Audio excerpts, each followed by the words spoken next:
the biscuit, taste the pain. 3 years running, second place again. We used to lead, now we just chase. Didn't even touch first this time, what a waste. Don't touch that soccer sauce. He's Limp Bizkit, smooth but still no boss. 5 years dry, no shiny prize, just pretty passes and Twitter cries.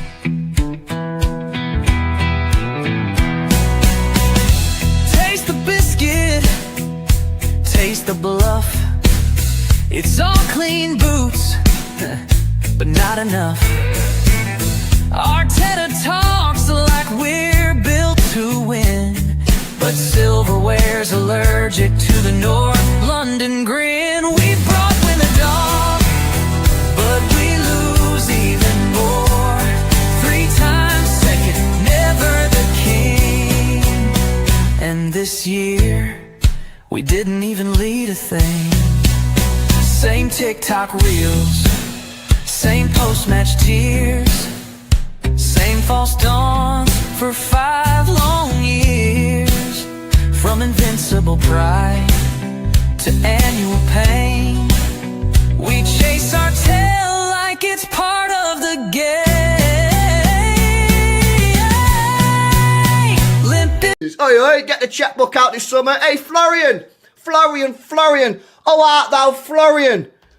I believe you're looking for a new football club, my mate. Hey, England, Manchester, Etihad, this Stad will be playing Champions League football next year, my friend. Yeah, how about you take a little 2-2 Ryanair jet from Leverkusen over to Manchester.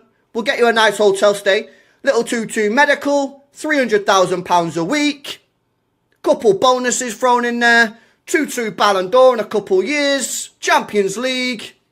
Happy days. You want to go Bayern Munich. Little 2032 Bayern Munich driller. Happy days. We get the next up and coming star. Hey, how about it, Florian? Florian. How art thou, Florian? Ryanair jet. I'll never get over this. He offered Florian Wirtz a £100 million signing a Ryanair jet. I never even stooped that low, you know, but big up LB, you know, that's why he's the bald. He's no longer the ginger fraud. He's the bald fraud now. You get me? Shout out all the bald frauds. You get me? Shout out LB. Shout out Hamza. Shout out Pep Guardiola. Shout out Al Hilal. Bismillah ar-Rahman ar-Rahim. Hello everyone, welcome back to the channel. Make sure you guys are liking the video. Make sure you guys are subscribing to the channel if you're ready to do so. Every single one of you guys, please hit the like button. Please subscribe. We're closing in on 54.3k subscribers, on the road to the big 55k mark before we try to head for 60k. Today's show is a transfer show. You guys know how we operate. You get me? This is one of the shows, like these type of shows I enjoy doing, because we have a panel on here. We get to discuss all the latest transfer news, and you know, you get to hear about other clubs as well. Because when I first started this channel, I told you guys it's a challenge for everyone. It's not just about Liverpool. And today, you get me, is one of those days where we sit here and we talk about all the other clubs and kind of discuss stuff from around the league. So joining me first and foremost, of course, the best city rep on YouTube. You get me? And he still has his hair. Of course, he still has his hair. We must say he did not shave his head like a certain ginger fraud. Oh, he's here today, which means I have to do this now. Here we go. Switched off the ticker. Hi, Martin. How are you doing, mate? And then the next time he has LB on, I'll say the best city content created in YouTube. Tomorrow, LB is on at 5. I promise you, I'm going to say he's the second best City fan. I'll say that to his face. All right, the second best without hair, the first best with hair. We'll do that. Yes, I'll say it. I'll say it to his face tomorrow, and he can hold that. How am I doing? Yeah, I'm living on 1 hour's sleep. The civil war in the fan base over the frigging pre-season friendly, and I'm sat there going, what the frig are we doing anymore? Mm-hmm. Do you know what? Just take me back to 1998. Life was so much easier. 1998, I was 3 years old. I was still a kid back then. I wish I was.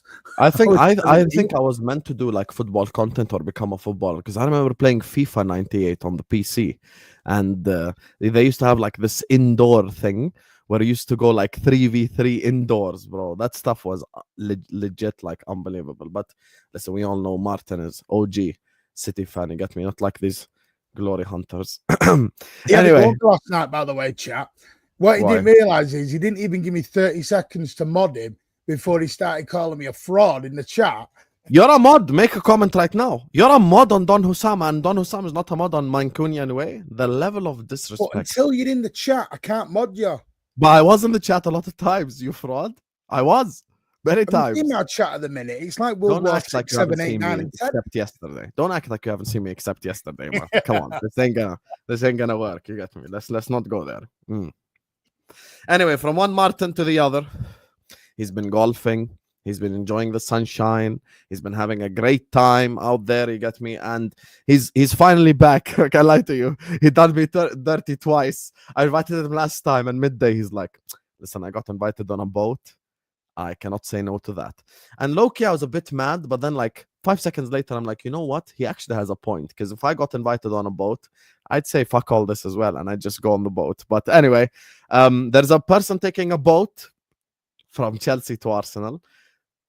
I don't know how that news feels, but there is great news for Arsenal fans. It's not all doom and gloom because there's Gyokeres and Rodrigo rumors and Eze as well. So it's a lot of positive shit for Arsenal fans to be happy about. How you doing, Martin, mate? Good, mate. Yourself? Thank you for the warm invite. Hello, Martin. Good to see you, buddy. Did you win in golf today? Be honest. No. It was only like a couple $100. It was fine. I'll get it back next time. For the second place? Yeah, out of 2 people. It came down to the wire. But it was a lot of traffic. It was a good day. It's Canada Day, so happy Canada Day to all the Canadians out there. Yeah. Get your flags out, show some maples. Yeah. But other than that, yeah, I'm really excited about Kepa and Madueke and whoever other garbage they've got coming for us from Chelsea. Speaking of Chelsea garbage. Whoa, was that real? I thought Madueke was a joke. No, wait. I'm going to share screen. I ain't even lying. Listen. Is that real? Yeah, I think it's a joke, but I don't know. Oh my God. We'll find out. No, I genuinely thought that was a joke. It's Someone real. was winding that up on Twitter. Wow. Yeah. No. Are you going after Newcastle rejects now? Anyway, speaking of, let me bring up the rest of them. Speaking of Chelsea trash, the fraud of the soundboard is here. It's not the other person. The other person can never be trash. It's only him. You get me? I'm sure he has like a 78-second sound effect he's about to play as he walks in. Guys, I want to just say something. And this is something that irritates me because Vader does this. If you want to use a soundboard, every sound effect has to be like maximum 5 seconds. You cannot have a sound effect that goes on for and on and on and on and on. Like we've spoken about 3 different topics and the sound effect is still going and going and going. It's just never ending. You get me? The sound effect has to be, you get me? It just has to be quick, chat. You get me? Please, if you want to use soundboard, keep that in mind. Anyway, he knows how much I love him. Casual FC, aka Marshall. How you doing, mate? Big up. I think this falls under the 5-second quota. Oh, maybe we wait the 6 seconds right there. It is what it is. Big up, everyone.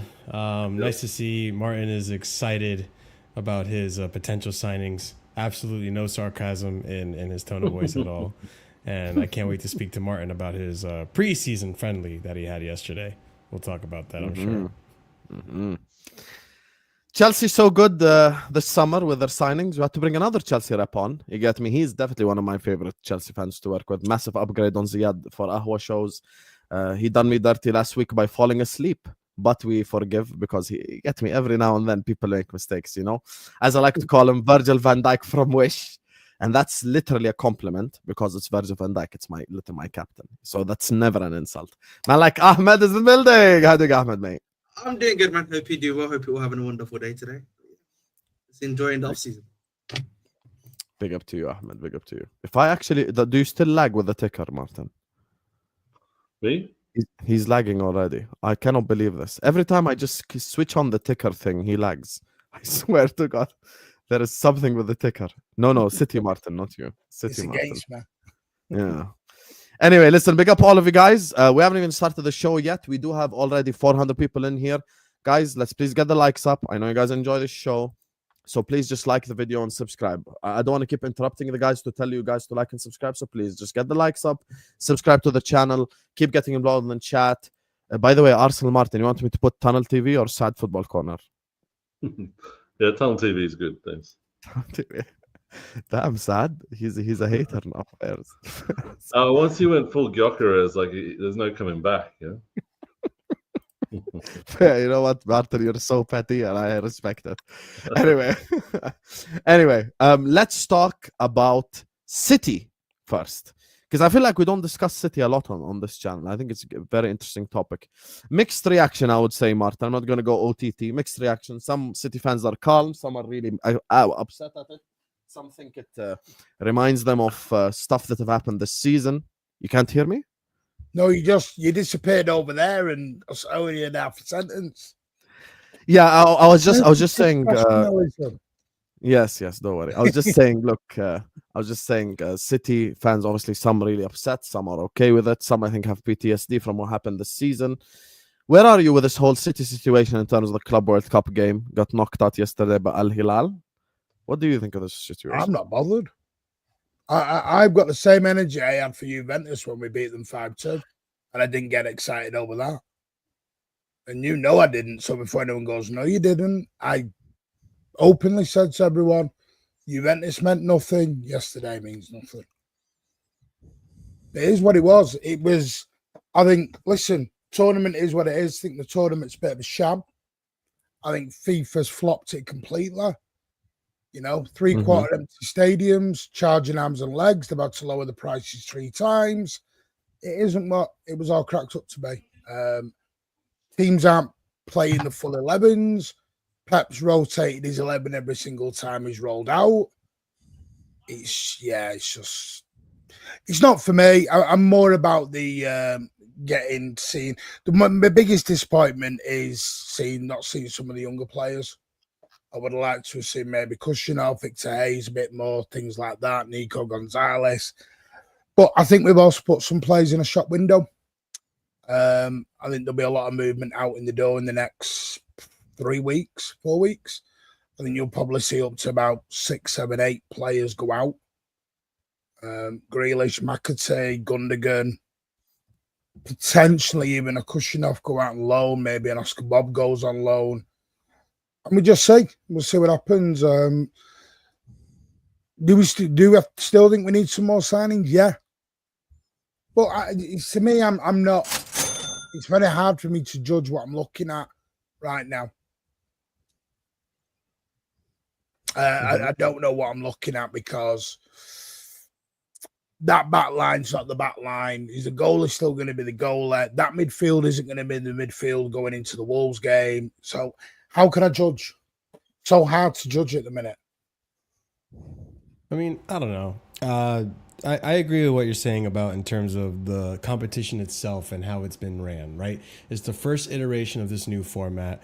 There's going to be mistakes. I think FIFA has clearly made many mistakes in terms of look at the time slots that you're asking fans to be going out to watch the games. It's like LAFC Chelsea Monday at 12 p.m. You know, American, like, no, people are working. They're not going to go out to do it. Plus the promotion. Plus on top of the fact you got MLS still going on. You got Gold Cup still going on. You looked at the Gold Cup the other day. It was USA versus Costa Rica. The stadium was packed. So it's not a U.S. thing either. It's just there's a lot of factors going on within the country, within FIFA as well, that this, in terms of turnout, it's not been great. But yesterday, there was a great turnout for Al Hilal versus Man City. And in terms of the teams not taking it seriously, I completely disagree with that. I think teams are very much taking it seriously. You even said it yourself. You're disappointed you're not seeing youngsters. That's because I think Pep is trying to put out a good team. Pep is trying to put out a good team while also trying to use it as a preseason, but not a preseason he's going to take lightly, which it's the same balance that... Phil Foden, Cherky, Mamouche on the bench till the 100th minute to be taking it serious. I mean, look at the starting lineup you had: Jeremy Doku That's nowhere and near our best Savinho. 11. Savinho started multiple games in the Premier League. Jeremy Doku's been doing really good in this new They're system not that you good have enough. right now. No, they were the problem last season. But they weren't the problem last night. I think the problem last were. night, and you'll agree, Martin, I think the problem last night was that you guys had great signings in Turkey and Tijani Reinders and Ain't Nori as an attacking left back. That's great. But defensively, the same problems you had last season were shown last night. And no disrespect to Al Hilal. Al Hilal, good team. You know, they can put up a fight. But you looked at the bench that you guys came out with, the subs you put on. That's better than a lot of the starters they had. Kudos to Milinkovic-Savic, who put on a phenomenal performance yesterday for Al Hilal. Kudos to Ruben Neves. Kudos to, Bonu, who had a fantastic performance. Koulibaly as well. You know, these are players that have experience in Europe. They know Man City. They've come against Man City at some point in their career. But I don't know who Would the I like to? problem is. Can I introduce you to a problem? Sure. Pep Linders. Because the Oh four my goals. god! I need No. Wait, guys. Before we start shouting, Martin knows when I'm bantering, when I'm being serious. The 4 goals that City conceded were quite literally copy-paste goals, other than the corners, of course. That Liverpool would concede. Literally copy-paste. Because that's the thing that Pep That's Linders what it reminded offers. me of. That's the Pep Linders style. Now, of course, Pep Guardiola is not a manager that's gonna go like, "Yo, Pep Linders, you go coach the players, and I'm just sit back and I'm gonna smoke shisha." Of course not. Pep, we know, gets stuck in, and he's the manager, he's the coach, he's everything. But the truth of the matter is, and I'm not bullshitting here, when Pep Linders got more power at Liverpool, that's when we had our least successful era under Jurgen Klopp. That's just the truth. I'm not making stuff up. And the goals that City conceded yesterday, that is stuff that if Pep Linders does have an influence on the team, you will see stuff like that happen. Now, is there a little bit of misfortune there in terms of obviously City concede 4 shots on target and they're all goals, so there's a bit of obviously there's a bit of misfortune there. But I'm just talking about the way, the spaces between the centre backs, etc. And even Bernardo Silva, if you notice, let me just say final sentence. Bernardo's comments yesterday, he even said we wanted to stop them from running in behind into the spaces. That's more like Klopp stuff than Pep stuff. You know what I'm saying? That's people got this misconception of this through ball. We've had this problem. I said this earlier on because I wanted to go back. So I thought, no, I'm missing things here. Went back to 2017 when we played Monaco in the Champions League. The exact same problem. We went out there, balls through the middle, over the top, 1-on-1 with the goalie. This is not a new thing. The difference is what we had a prime Kyle Walker that got back. We had a Rodri who was banging form, or a Fernandinho at the time. Right now, you've got a Rodri who's still working on one leg, but he's getting back to fitness. Walker's not there. Do you think it's a personal problem? Is that what you're trying to say, essentially? I don't know what it is. I don't know if the high line is too high line for who we've got now. I don't. I mean, that's what I would probably argue, in my personal opinion. Though, I actually think it might be slightly. If you're going to play this style of highlight, is Ruben Diaz going to have enough recovery pace? For example, I'm just using him as an easy example because I didn't watch the game. No, he's not. He's not. Right? So realistically, I don't think so either. Right. So again, this is where maybe I know you signed him in January. A guy like Kuzanov can fit that. Right. Obviously, I don't know if he's as much because I haven't watched Manchester City. Obviously, he had a good performance against Al Ain. I mean, Kuzanov played great. I think, and he had some good games in the Prem too. Yeah, because I think not for me, not really. Fair enough. He's not playing. But for me, my point at the very least, at least when I mentioned Kuzanov is at least he's got the recovery pace ability. He may not be good or not good enough. I don't watch as much Man City games to give like that. That's the trouble, Ahmed. Yeah, what a defender who can run fast and then because you need to have the whole group run fast and then get there and not know what to do with it. Of course, that's fair enough. I think Pep's told him that he can't play until he learns English or something like that. I think he's very. That might be true, actually. That can't be true, man. That really can't be true. He was really like a fish out of water when he came. He just. Kushkinov is the most un-Pep Guardiola defender I've ever seen. He just barrel rolls everyone. takes the yellow card and see you later. Pep don't want that. Pep don't want that. You saw it last night. Gabardio and Nunes got 2 cheap yellows, and he subbed them both at the same time. Ake and Akanji came on. And that's the problem. Kushinov will do that. He will get yellow cards more often than not. Then now you've got a problem. And especially if you're going to do the high line and Kushinov suddenly your last man back, well, then you're asking for real problems. Because he's going to end up getting red carded. Who do you think is going to be your starting centre backs for the season? I think it will be Gabardio and Diaz. And it'll be Nunes and, Ain't Nora.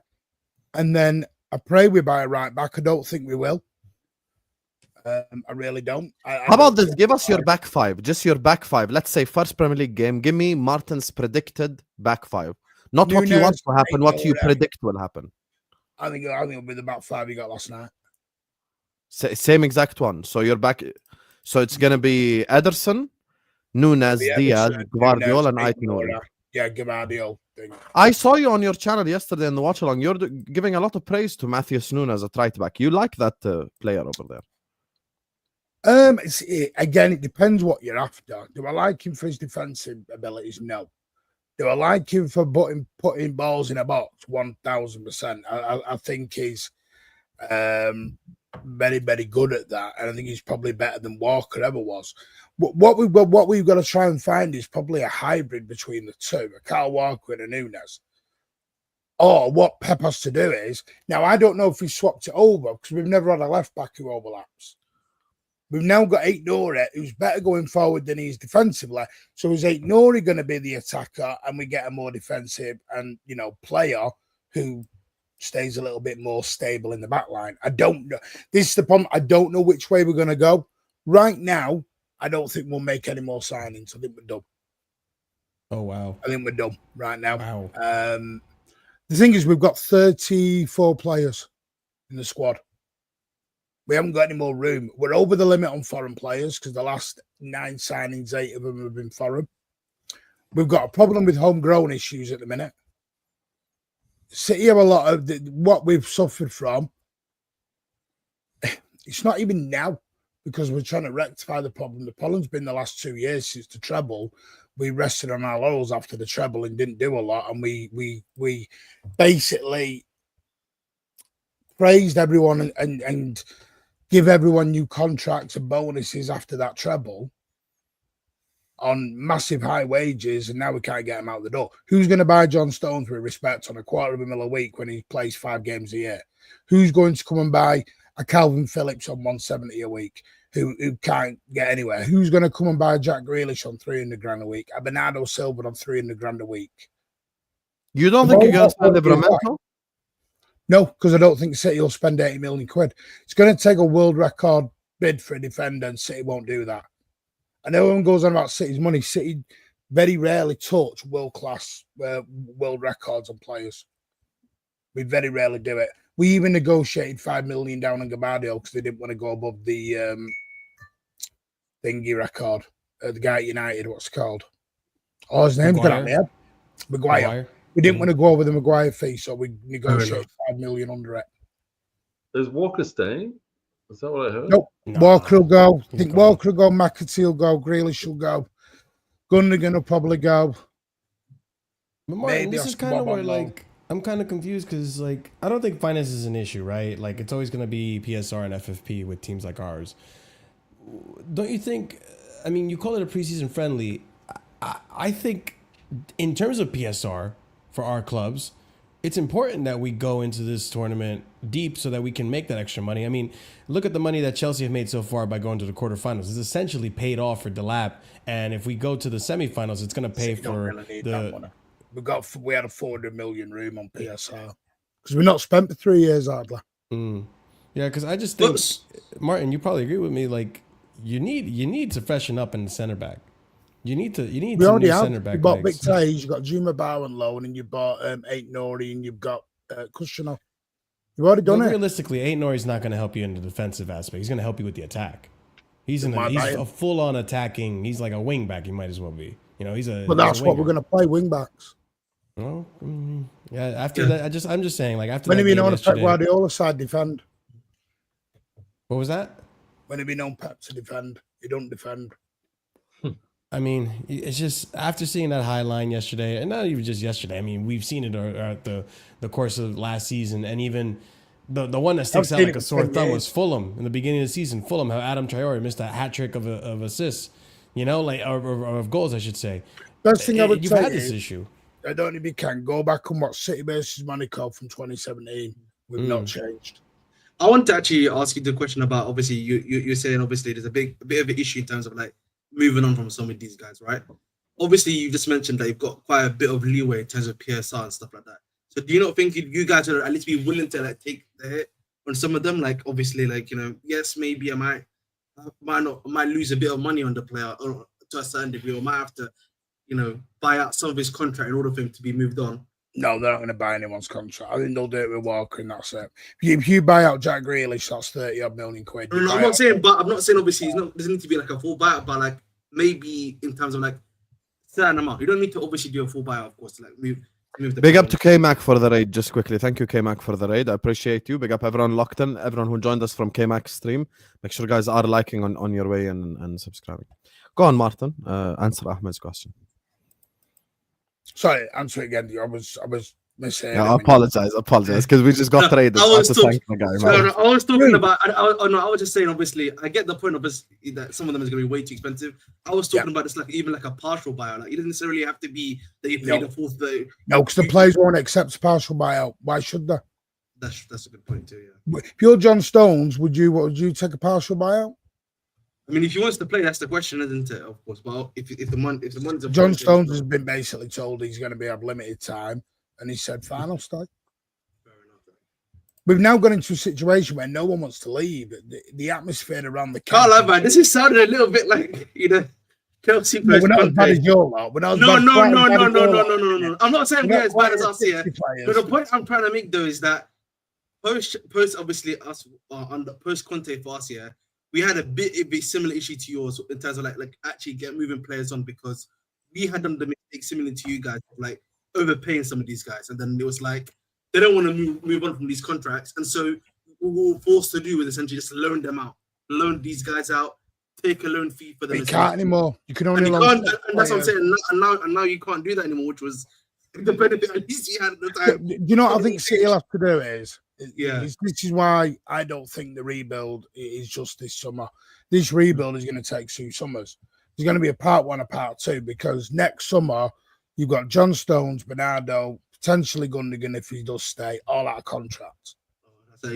So you've got 4 or 5 players out of contract. And what I get a lot in the fan base at the minute is why, if we let KDB go, why can't we let John Stones go? The difference is KDB was a free. He was out of contract. Same way Trent was. You can't. This is what I've said. People think this football era is a game of FIFA and you can just go click a button and get the player out and off they pop. People don't realise if a player signs a contract at 300 grand a week and you decide to sell them a year earlier, and they say Jack Grealish goes back to Villa and gets 150k a week, City legally have to pay him up the rest of his final, the difference in the contract for the 12 months. It's just that's where you heard about payoffs and backdoor payments. This is what it all is. It's paying off the remainder of his contract, because it's not the player's fault. Legally, he signed that contract up to a certain year on a certain wage. You are still legally bounded to pay the difference. And if you cancel, let me ask you a question, Martin, and I want you to answer this just in terms of like next season, how you feel about things right now. Do you think City are gonna give a serious challenge next season for the English Premier League, and how do you feel about your title race chances? I think we'll challenge. Yeah, I think we'll challenge. It's just, again, it's hard because the City get injuries, the Liverpool get injured. I'm not wishing injuries on anyone, by the way. What I'm just saying is this season, things can change. Right now, Liverpool are the favourites, and then it's up to, at the moment, I would have a side of Arsenal. I know Martin won't like that, but I would, because I think we've bought in quality players. I think Churka, Foden looks back on it at the moment in the 3 or 4 games I've seen it. He looks fitter, he looks fresher. I think Cherky's a great bit of business. I think we need a goalie yet, but again, I don't know what's going to happen there. But I think otherwise we have got squad depth. We have got, ready to go. We'll just have to see. But right now, I think we'll challenge. Do I think we'll win it? No, probably not. Fair. Okay, on that note, let's move on to our next topic. Big up to everyone locked in. We do have 700 people in the building. Thank you guys so much for tuning in to yet another stream. Please do like the video. Please do subscribe to the channel if you're yet to do so. Every single one of you guys right here, right now, please hit the like button. Please subscribe. Yeah, let's move on, talk about Arsenal. There's plenty of interesting information regarding Arsenal. So I just want to share the screen with you guys. I'll read out the news and then we'll get Martin's reaction to it and then we'll have a conversation about it. So this is the let me start with the Gyokeres stuff, actually. This is Sasha Tavaleri. Arsenal Football Club now in advanced talks with Sporting in order to find a deal for Victor Gyokeres. Gunners feeling like they're touching the final line on that case. 5 years deal already signed. Sesko moving away. That's the thing that Sasha's saying. And now we go from Sasha to Fabrizio, just so we can share the news, guys, because people in the chat still come here and go like, why do you make up stuff? I don't make up stuff, guys. I just report the fucking news. It's the transfer window. What do you want me to do? Shut down the channel? Arsenal are discussing Noni Madueke internally in a separate deal from Madueke Eze, as reported here last week. No proposal has been sent yet to Chelsea or Noni, as Arsenal keeping assessing multiple options. Exactly what Ash is saying. Thank you, Ash. For once, being a fraud, you're actually saying the truth. One good news, one shit news. What do you think of this Arsenal situation right now, Martin? Right now, the specific moment on those 2 articles you pulled out, it doesn't really change anything for me. Like, I'm sick of hearing about Gyokeres and Sesko. Yesterday, Sesko was closer. Today, it'll be Gyokeres. Tomorrow, it'll be Sesko. People are just like putting guesses out there and trying to be the first one to get the story right. But it just seems like we've put our feelers out to like 20 players, see what they want to get paid, see whether they're a realistic option. And sometimes those interests or those discussions will be taken seriously as like, you're going to sign this player. I'm desperately hoping we don't sign Noni Madueke. Not that he's a bad player as such, but I don't think any Arsenal fan has any more appetite for Chelsea. I mean, this Kepa thing, we're just going to let slide because it's like 5 million under the rug and we'll just pretend it doesn't happen. We'll never see our backup keeper. But this one doesn't make any sense. Right? You don't like the Kepa signing?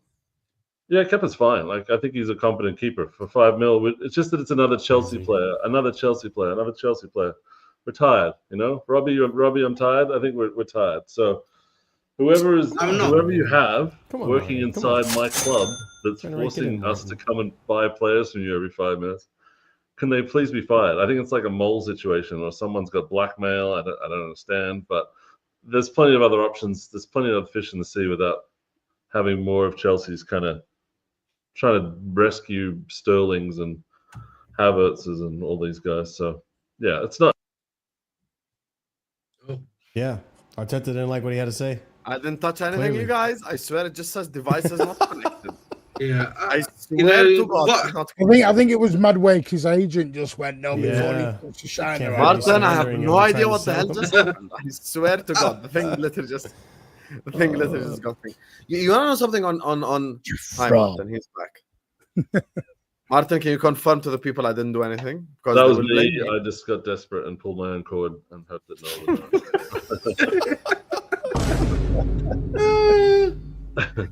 know. So with everything that you've said so far, what's the stuff you're happy about? What's the stuff you're unhappy about with the Arsenal window so far?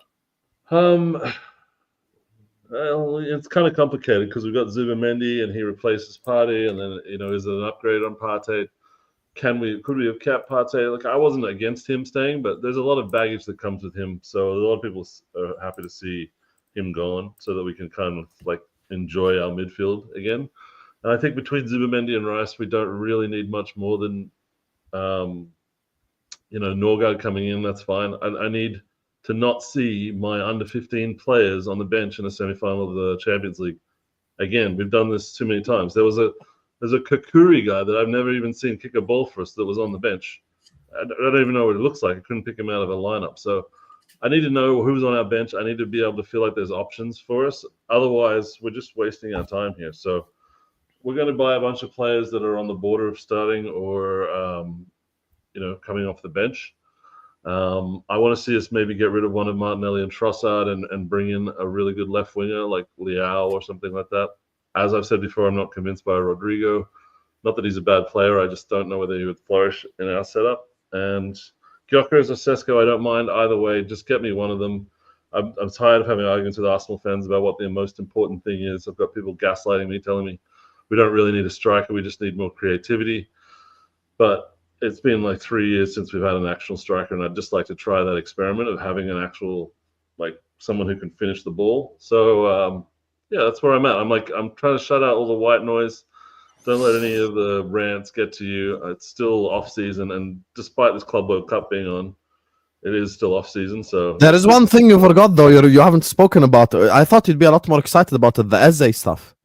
Eze, I'd be totally over the moon with, especially because Spurs were all going to lock that one down, and then all of a sudden they're just like, oh no, we're not interested if Arsenal's interested. So that would be great. I think he is exactly the kind of player that we need that can shoot from outside the box and bring a different kind of threat to our attack, which is less predictable. So yeah, Eze, I'd take him first signing, get him in the door. Okay, see how we're talking about positive and quote-unquote negative stuff.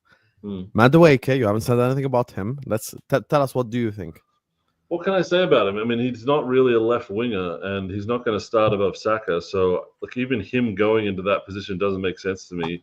We've got Wanyeri who needs to be blooded into the team, and I want to see him get minutes before I see a Chelsea player trying to save their career at Arsenal. So, I think he's unappreciated at Chelsea. I think you guys are you're always about the next new thing before someone's really even given a chance to flourish. And it's going to happen to Jackson too. He's getting phased out. So you're going through these players like shark's teeth. You're just rolling these attackers out and then giving them a season. And if they don't cook, you're pretty happy to see the end of them. So it's interesting. People might be able to get bargains out of Chelsea from some players, but they're looking for flip for profit kind of stuff right now, and everyone seems excited about that. So if that's what gets people excited, I don't like really talking about sales too much. I don't think we've got too much in that department, like Lukongas and Vieiras and Tavares. I'm assuming they're all going out the door with Zinchenko's and stuff. So it's a chance for us to bring in 7 or 8 players. But if we bring in too many first teamers, then there's going to be a transition period, which I think City's going through right now, where you have to refresh, but then you go past a certain point where you've lost that critical mass of experience. And just before the rest of the panel go, let me just share the literally latest update, literally a minute ago from Ben Jacobs. Let's just read this with you guys. Arsenal view Rodrigo as the perfect fit. Real winger will hold talks with Xabi Alonso once back from the Club World Cup to clarify his future. Arsenal are yet to learn if he's open to leave, but Real are prepared to sanction an exit for around 90 million euros. Rodrigo viewed as the dream left winger target, but comfortable at right wing, a position he's often been deployed at Real. Noni Madueke is another idea on the right side, but no offer made yet to player or Chelsea. Maresca still values Madueke. However, Chelsea could entertain 45 million plus with add-ons on top. Eze is a separate matter, unlinked to any of the above targets or positions, even though he can also be utilized as a left winger. So, some positive news here for the Arsenal fans regarding the Rodrigo situation. Ahmed, go ahead. Because the thing about Madueke thing, you actually mentioned it yourself, actually. I didn't even need to mention it. You obviously talked about how you think, obviously, from a depth perspective, you have a lot of these under 15 Arsenal players and stuff like that. I actually don't think, and I said this before, Madueke is a backup to Saka.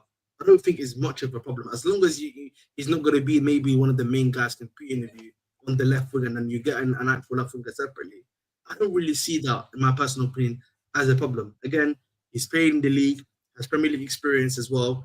I don't really think him being a backup to Saka is much of a problem at the end of the day. I don't know about you, but for that. And again, this is coming from someone that actually likes Madueke and would love to keep him at the club. So for me personally, I think again, Madueke as a backup to Saka, I think actually is a solid option in terms of a lack of depth of your bench. To piggyback off of Ahmed, I personally don't want to see him go to Arsenal. Like, I think there's a very good player there that it's just, I feel like, and I think City Martin will relate to this. I feel like we live in an era right now where a lot of fans, if you're a winger and you're not scoring GNA, and if you're not beating every single man at every attempt, you're shit.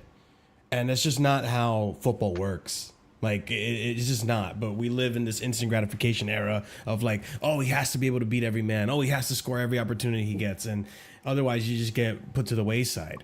So with Nani, there's a lot of aspects to his game that I actually think would fit into what Arteta wants.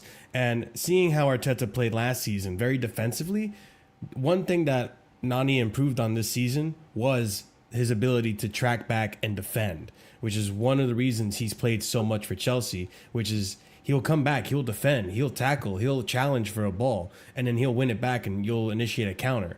You know, like, he does a lot of that dirty work that I think Arteta would actually really like. Now, is he going to displace Saka? I don't think so. But on the left wing, there is potential for him to play well over there. He could start. I don't know if he's going to be better than Martinelli, who is a natural left winger, but he's a better choice than, I would say, who's the other one that you guys have that looks like a crackhead?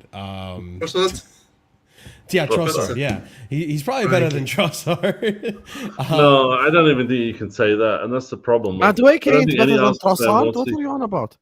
What's I that? think No, he's not. Trossard is As a better than winger? Madueke. As a winger, yeah.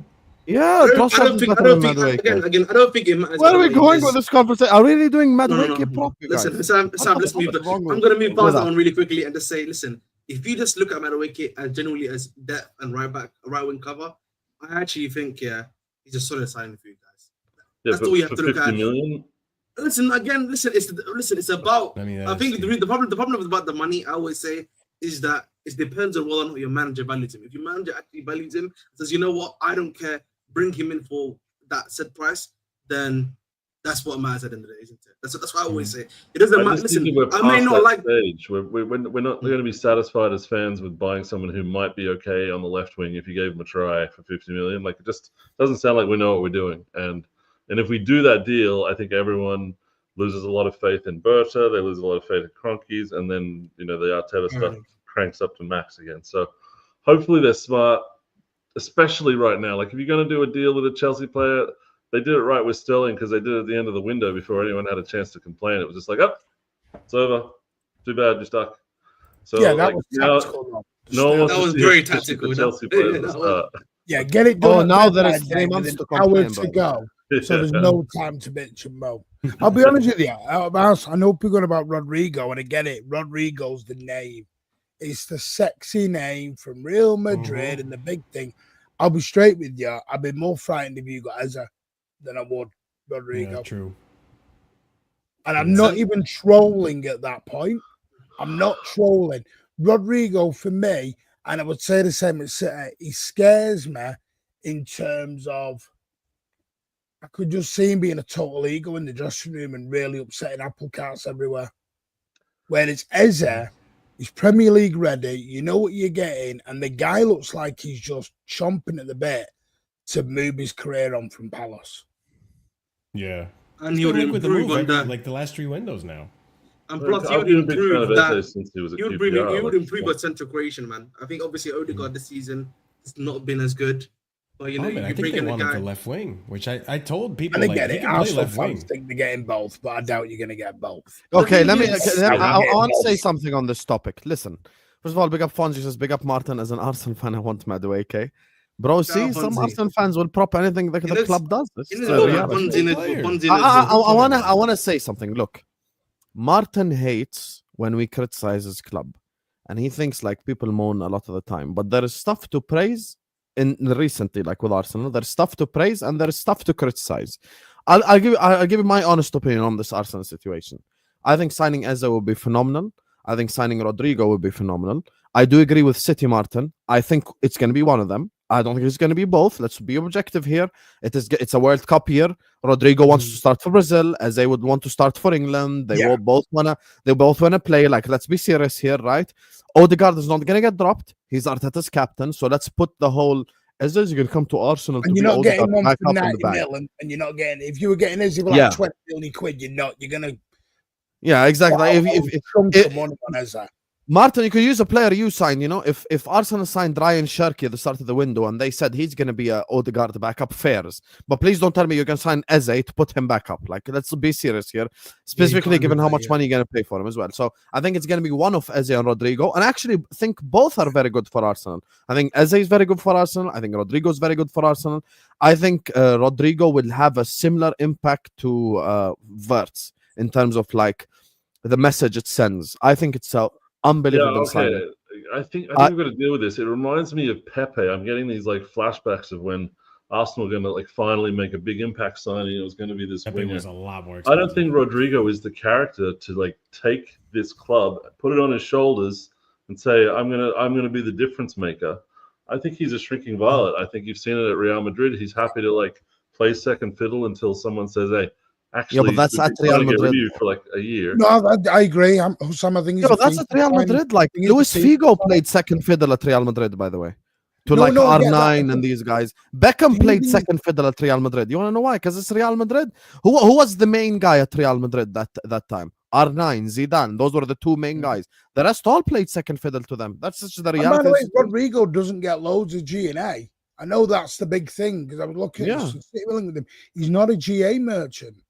The thing is, the reason why I mentioned Rodrigo is the following. Look, I understand what you're saying, Martin, because he hasn't done it yet. But if we talk football here, Rodrigo is a right-footed player playing right wing.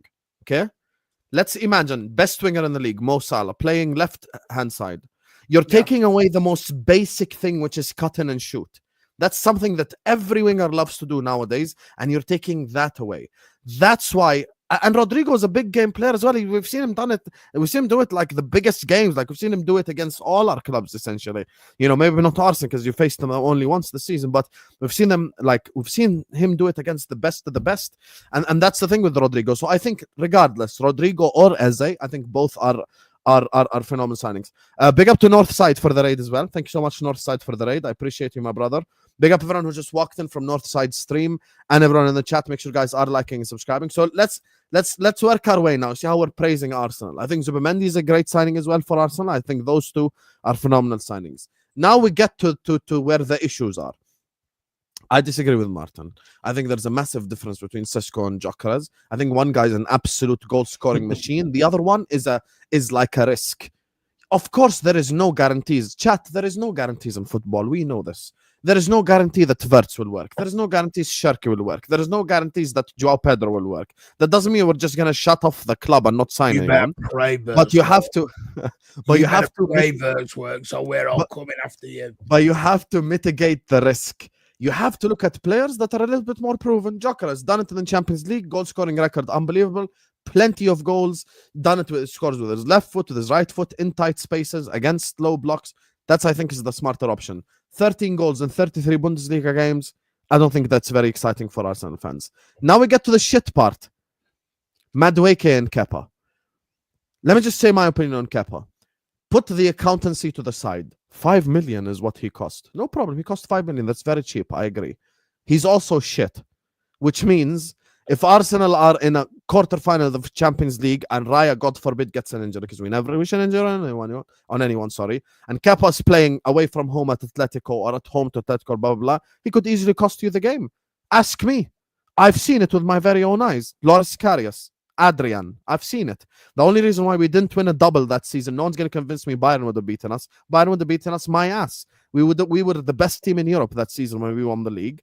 Everyone will tell you that. We would have beaten any club in Europe easily. And Adrian, after we're 2-0 up against Atletico, just gives the ball to Llorente and they score. So I think Kepa's a shit signing. Madueke, I agree with Martin completely.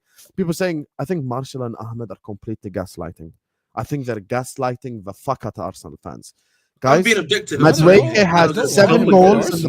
Madueke has 7 goals in the Premier League this season. 4 of them came in one game. It's not just goals, though, Hussam. It's not just goals. Okay, so if I'm looking at Arsenal, one second. So it's not just goals. So Arsenal are drawing 0-0 at home to Brentford. You bring on Madueke to make an impact and change the game as the impact sub. What do you want Madueke to do then? Dribble? Dribble into the box. This is what I come back to. Yeah, manager impact, right? I think Madueke can be very dangerous going forward in terms of like attacking his man, if Arteta is the one that wants him, it's then up to Arteta to say, can I help him in terms of improving his decision making, right? When it comes to either passing the ball or then shooting the ball.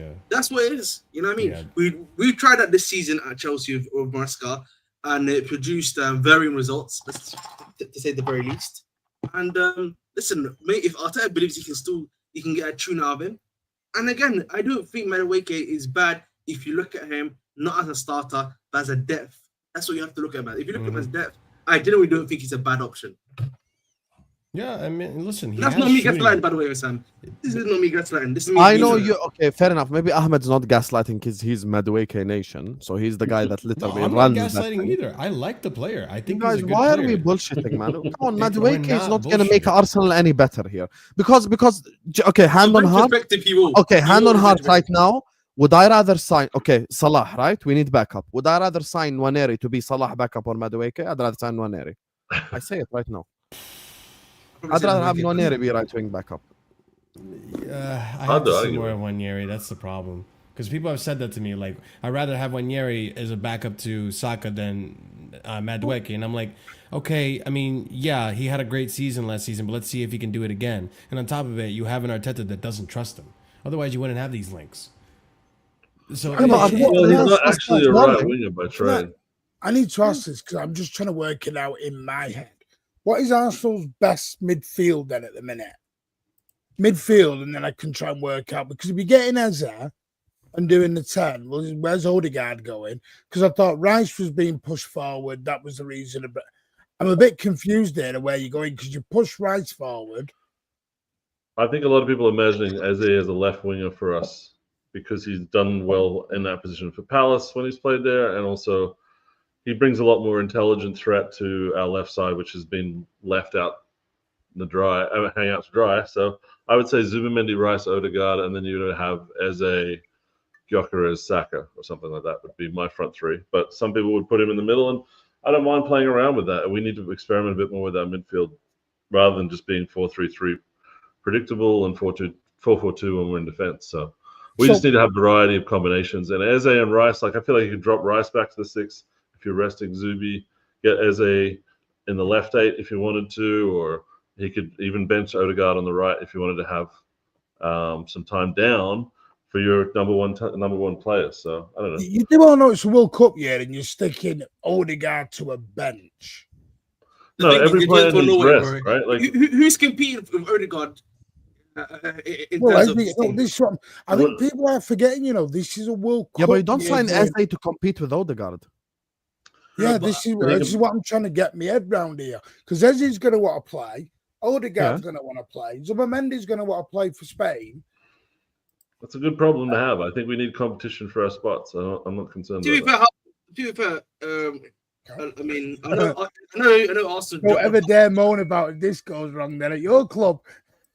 I think Eze is a no-brainer. I think he would succeed at any club. Put him in the attack. If Arsenal obviously don't do what they usually do in the FA Cup and Carabao Cup, they'll have a lot of games to play. So, I mean, so is that about £1 billion Arteta spent? I don't know. Pep spent like 500 million to lose to Al Kebab. WWE sponsorship deal are bigger than the Netflix deal you've got. I'm not picking fights with you, man. I'm not getting into this. It's off season. That one a joke. Shit. The Netflix one always gets me. As an Arsenal fan, I see Noni's skills, which Saka doesn't. Yeah, as an Arsenal fan. This is crazy, man. I don't know who that guy is. I'm not sure which Arsenal fan would say that in public, but good on you, JC. It doesn't need the sound effects. It's not that deep, all right? Good on you, JC. Don't get a sound effect for that. Do not get a sound effect for that one. What, Saka hasn't got a drill package? Is that what I'm hearing from the Arsenal fan? Interesting. I've never seen an Arsenal fan say Madueke's better than something that we're doing here. This is the new one, right? It's the new one, bro. He was linked to Newcastle last season, and now we're putting him in ahead of Saka. Man, you should be praying that the Langer deal fails if you're an Arsenal fan, because then at least they'll go for Madueke. So no one's gonna address the elephant in the room. JC is a Chelsea fan.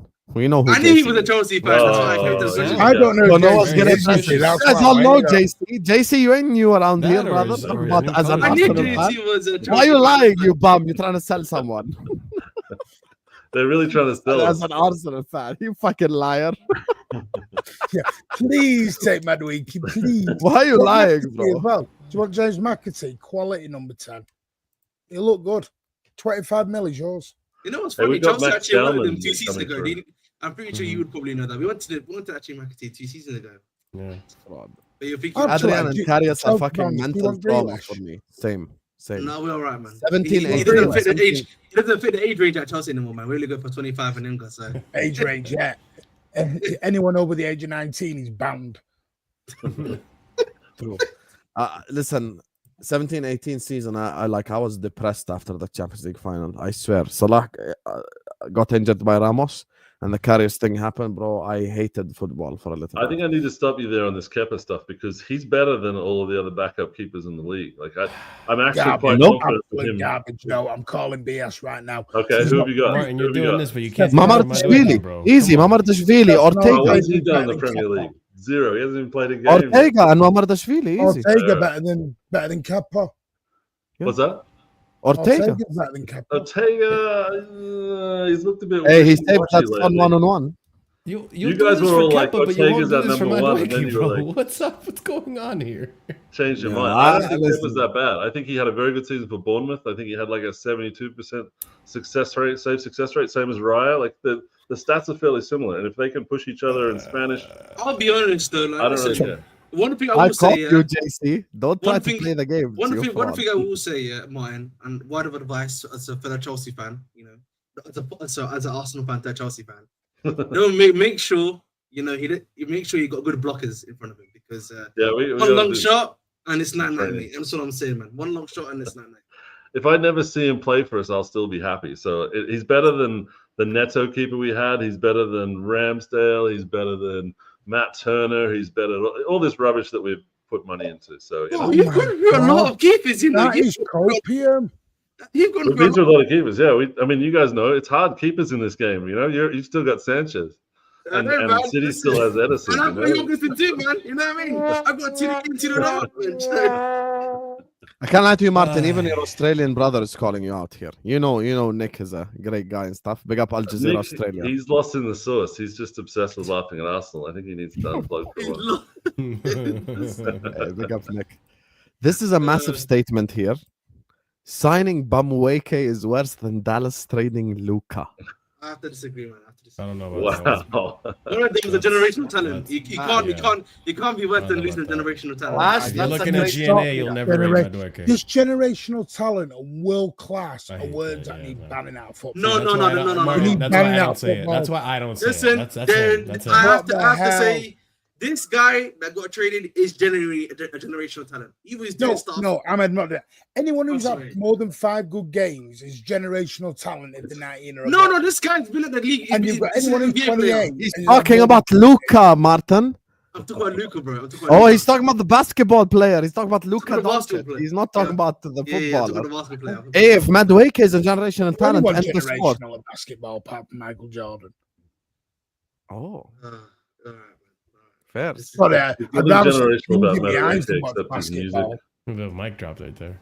But I reckon he's not a musician last time I checked. No, yeah, Also, he since thinks the basketball he's a topic rapper. or is something. since the basketball topic is open, Kobe's better than LeBron. Fight me. So thing is, with this stuff. Thing is with this. First of all, Ash, thank you for the super chat. The second thing is, look, I agree, man. Like, I don't think signing Madueke has any positives. I'll be honest with you. Like, I've praised And look at Arsenal. what Arteta did, but I'm just gonna say one thing, yeah, and then you can go Nothing on. positive about that. Can I just say one thing? Look at what Arteta did with Havertz and what he's gotten out of him. Do you not think he could do that with Madueke though? Okay, no problem. Now say that without smiling. Here we go. Say it without All right, listen, okay. I dare you. I dare you. Keep a straight face. I dare you right now. Here we go. Art- Yeah, there you go. Yeah, there you go. Yeah, this ain't gonna Can't even work. say This our ain't gonna work. tennis. The same guy that mocks Havertz on every stream is not trying to do Havertz prop. Allow me, bro. You lie to So me. you've been I'm a knocking on my subscriber, neighbour's Habibi, door, to Bridge so- Nation. Allow So it, you've bro. been selling my neighbours vacuums or whatever else, knocking on the door, being like these salesmen. You'd be Just out there hopeless. just bullshitting, bro. Bro, allow it, bro. Man, trying to do Generational Havertz suction on prop. the You mock vacuum. him every Generational. stream, yeah. Okay, have some faith. How Man, much mock would him you sell every stream. Madueke for? 100 mil. 100 mil, doing 300 grand a week. For you, special price, 70 million. What are you, my friend? Special price.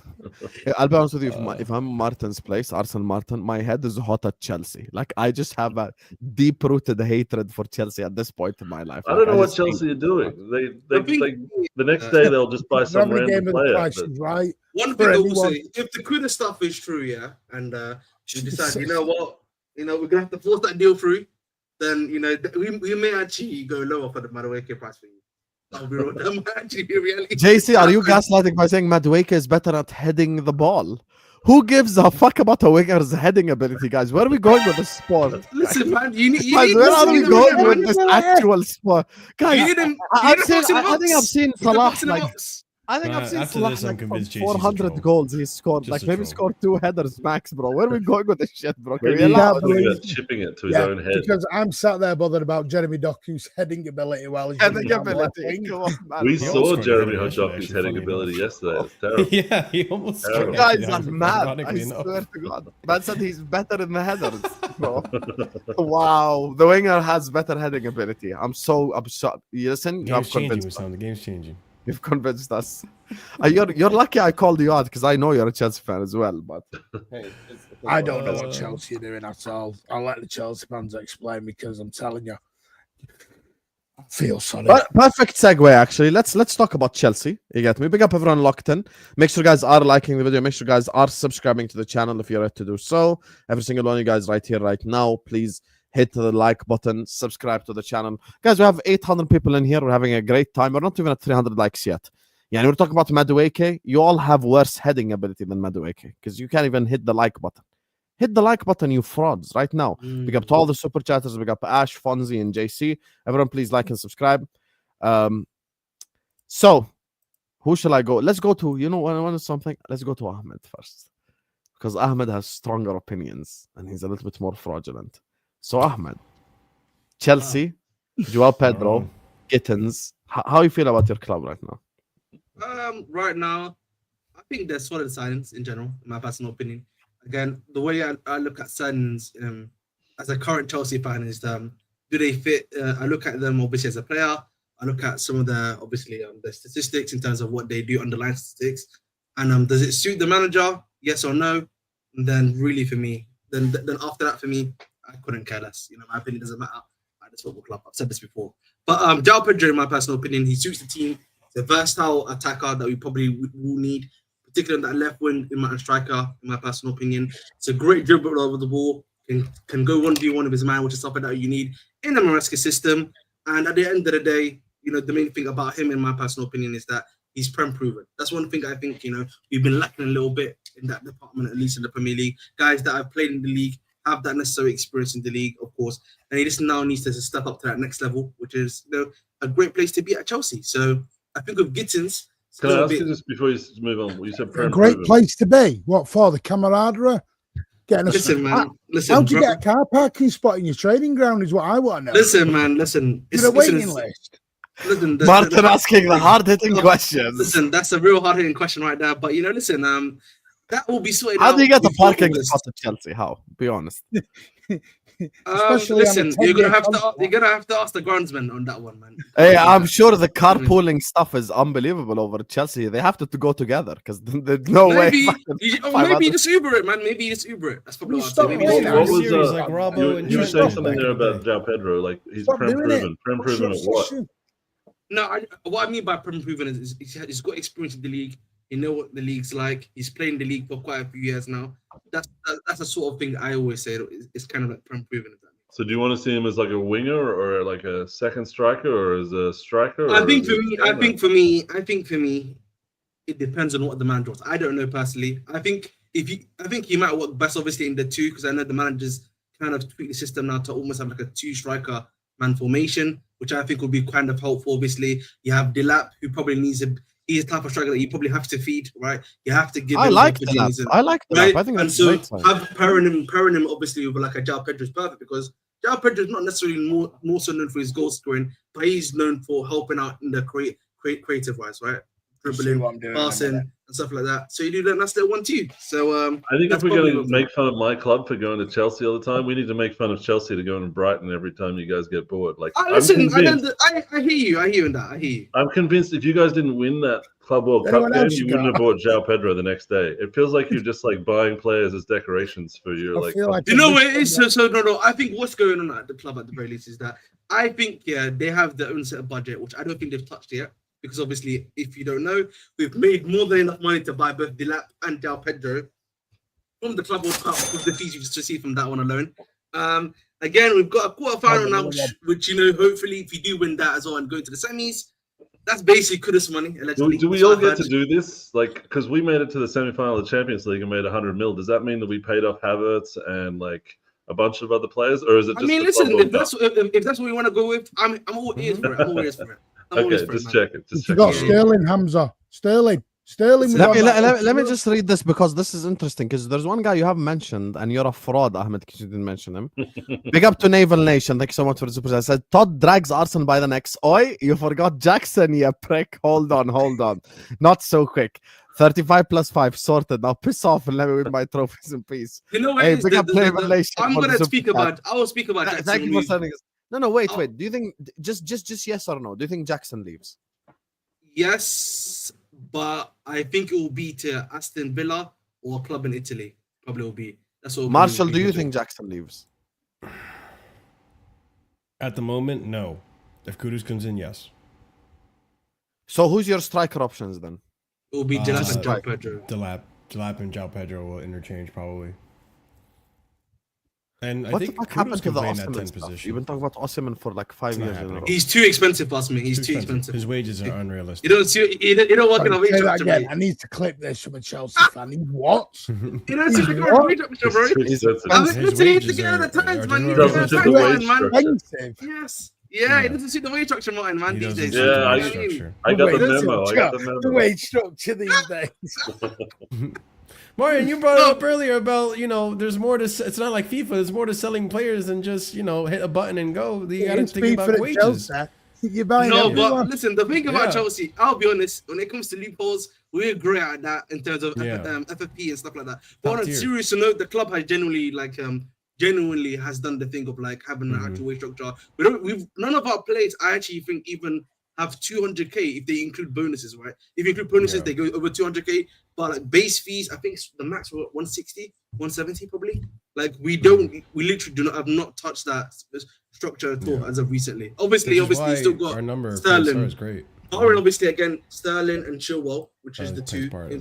Right, but those are previous deals that obviously happened, right? So we don't include as well. James as well. The short answer for Martin's question about what's going on with Chelsea is we're basically building up a stock portfolio. That's literally the short answer. As simple as I can put it. We're building up a stock portfolio. We have all the youngsters you need. Come to Chelsea and buy it. Look at Arsenal. They're falling for it. The other thing I've got you doing is anyone Newcastle go after, you're nipping in before him and going, no, we want him. Anything you want. We want. But like, it's like when we ran out of toilet paper and the COVID thing, and everyone just you just have to get there and get to buy all the toilet paper. You know what it is, man. We're learning from Liverpool, man. We're learning from Liverpool. I know it sounds good like this, yeah. They used to still play from Southampton all the time, innit? So we thought, you know what?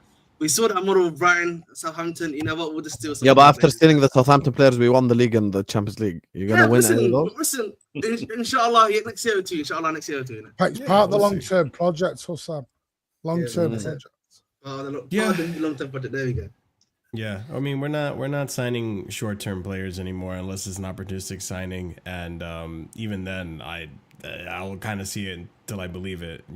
Looking at Maignan for an example, like when I see it, I'll believe it. You say you're interested in Maignan, that would be a top signing, but you haven't done it. So I feel like everyone in the boardroom, they're like, okay, everyone go away, pick one winger, buy them, come back, and then we'll just see if they can all like play music together. Because you've got like 14 wingers. The last time I tried to add it up, it was crazy. Like the Mudriks and the even Sterling. Mudrik is Sancho's Madueke gone. genuinely banned. Sancho's Yeah. gone. Neto. No, you got Neto. Don't. Yeah, we Neto, get Neto, yeah. but Neto's got the contract. We Madueke, you got understand. Madueke's Guyu, Can we have Jackson. Cole Palmer Who is back? a striker? Jackson's not a That's winger. for Can we have Cole striker. Palmer Palmer's a back 10 now? now. Can we have Who is Cole a striker? Palmer back now? All right, chill out, mate. Chill out, mate. Go on. No. No take backsies. Thank you, No take Naval backsies. Nation. Big up to you. But like, but you know, listen, it's the way the club works in it. I think our club works in a system of like, obviously, some of these guys go out on loan, you make money that way, you then move them on in a year or two. Some of them obviously got to stay for the medium to long term, and then some of them obviously just don't work out at all. So yeah. that's just the way the cookie crumbles at this But club. you got to make room for Esteval and Santos and Yeah, the manager wants all 9 these guys that you're Wanda. excited about. Wanda's out on loan. Don't forget, he's got to come back in. Again, man. For all we know, he might be a flip. For all we know, he might be a flip. He might be a flip. Listen, So you've That's- got like a jacket like full of watches, and you like take your pick. guys. Yeah. Take your pick. Like I said, we are yeah. building up our stock portfolio. You know And what I then always- when it's you know what I ready to always say, sell, man? we'll sell. If we'll keep, we'll keep. We'll hold until it's ready to sell, you know? That's Stop really... bullying these spaces. He's going in listening to the likes of Hamza. Buy these people. I remember that. He hasn't done that in a while. I'll be honest with you guys. I think with Chelsea, Joao Pedro is actually a very good signing. I really I like think the so Joao too. Pedro signing. I I really like yeah. the Joao Pedro signing. I wanted Joao Pedro at Liverpool at the start of the summer. Like I would have taken him at my own club. I really like the player. I think if there is a player that reminds me of Bobby Firmino, it's him. Because as a footballer, he got everything. Finishing ability needs improvement. Goal scoring needs improvement, 100%. But as a player, he'll allow you to unlock low blocks. He'll give you that creativity. And remember, he can play in the 10 as well. So if you're facing a low block, which Chelsea struggled with this season, that's something we have to speak about. But that's you never play been Pal- Chelsea's problem, is it? Like they create a lot of chances. They need the guy that's like putting the ball in the net guy. Like Yeah, that's what I'm going to come to that. So for me, look, in terms of unlocking a low block, I think Joao Pedro helps with that. If you could go Palmer on the right, Joao Pedro on the 10, and then have a striker ahead of him. And this brings us now to Martin's criticism, which is, I think now the pressure of the world is on Liam Delap's shoulders, essentially. Like, unless you need probably another piece in attack, that's someone that can just score goals. It's funny because I asked Chelsea fans last week, I'm like, listen, guys, I offer you two choices: a player with all the tech in the world who scores 5 goals, or a player with 0 tech who's just a goal scorer, gets 15 goals. They all chose the 15 goals guy. Like, they just want players who put the ball in the back of the net now, because that's something that they've struggled with. And I mean, even if Chelsea go to Atalanta and sign Lookman, you know, just sign a goal-scoring winger. Just sign a winger who could put the ball in the back of the net. And I think that's something that would make the difference to Chelsea's season, because Joao Pedro's creativity needs to go somewhere. Like, Joao Pedro can get you 10, 11 Premier League goals. We know this, but that's not enough to take you like to the next level. And remember, Chelsea fans, this is very important. You're no longer playing FC Noah. You're not playing F91. You're playing Bayern, Dortmund, PSG. You get me? The best of the best. Atletico, Bayern, Real Madrid, blah, blah, blah. Like, you're playing the best of the best clubs. Big up to you, Martin. I don't have to add that. Big up to you guys. Thank you very Mancunian much. ways in the description. Go give him subscribe. Big up. Big up. So, damn, Charlie. You could. He's been here for an hour and 15 minutes. You sent it the moment he had to leave? Martin looked like he cared when Foden equalized. I can't lie to you. I do think that he is coping a little bit with the whole, like it's a didn't wanna friendly. say anything. I I just think he's met him. coping a little bit. I would have been lie to you. Look at I Vader didn't too wanna get saying in onto the it. group chats for the preseason tournament. I was like, okay, Yeah, preseason, but when it whatever. started, all of us here work with Vader. When it started, this is serious competition. This is serious competition. You know, we're I'll here get to win him. it. We're Manchester City. Blah blah blah. Me and then in Ahmed the will end, get him just on like that one on Monday. Fraud. He's a fraud. You have to get He him. is. So for me, I think Pedro's a great signing, but just too much pressure on Delap's shoulders now. Like, Delap had to bang now. I Like, don't yeah. think disagree. he I don't cares, disagree. Hussam, to be honest. I don't think Delap cares for the pressure. He literally just came into the team and took the number 9. Like, he I don't think he cares. I agree. Like, I do think we need a much more prolific goal scorer. Like I always said before we even signed Delap, if we get Delap, we need to get another striker on top of that. And you need to move away from Jackson. If you want to stay with Jackson, sure. I think he's a liability at this point with his attitude issues and aggressiveness.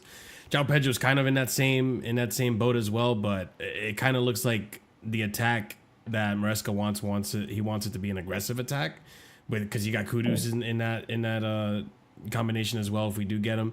So I don't know what the what the goal is going forward, what the target is in terms of what type of strikers. But if you get a goal scoring striker, then I think we're good, because Martin said, like, we create a lot of chances last season. I think we did lack a clinical striker that can put away a lot of those chances. Jackson wasn't there for part of the season. He wasn't available to be that clinical striker as well. You know, Cole had a lot of pressure on him. He fell off as well, double man marked and isolated out of games at time. Had some good games, but not enough for his standard. And then, unfortunately, you look at the market, and even you could speak to this, Hussam. You're after Ekitike. You know, you need a goal scorer as well. Yeah, well, I like not really. Ekitike. You need a striker, I would say, right? Yeah. You have a goal scorer in Yeah, but that's the difference because I have Salah. yeah, exactly.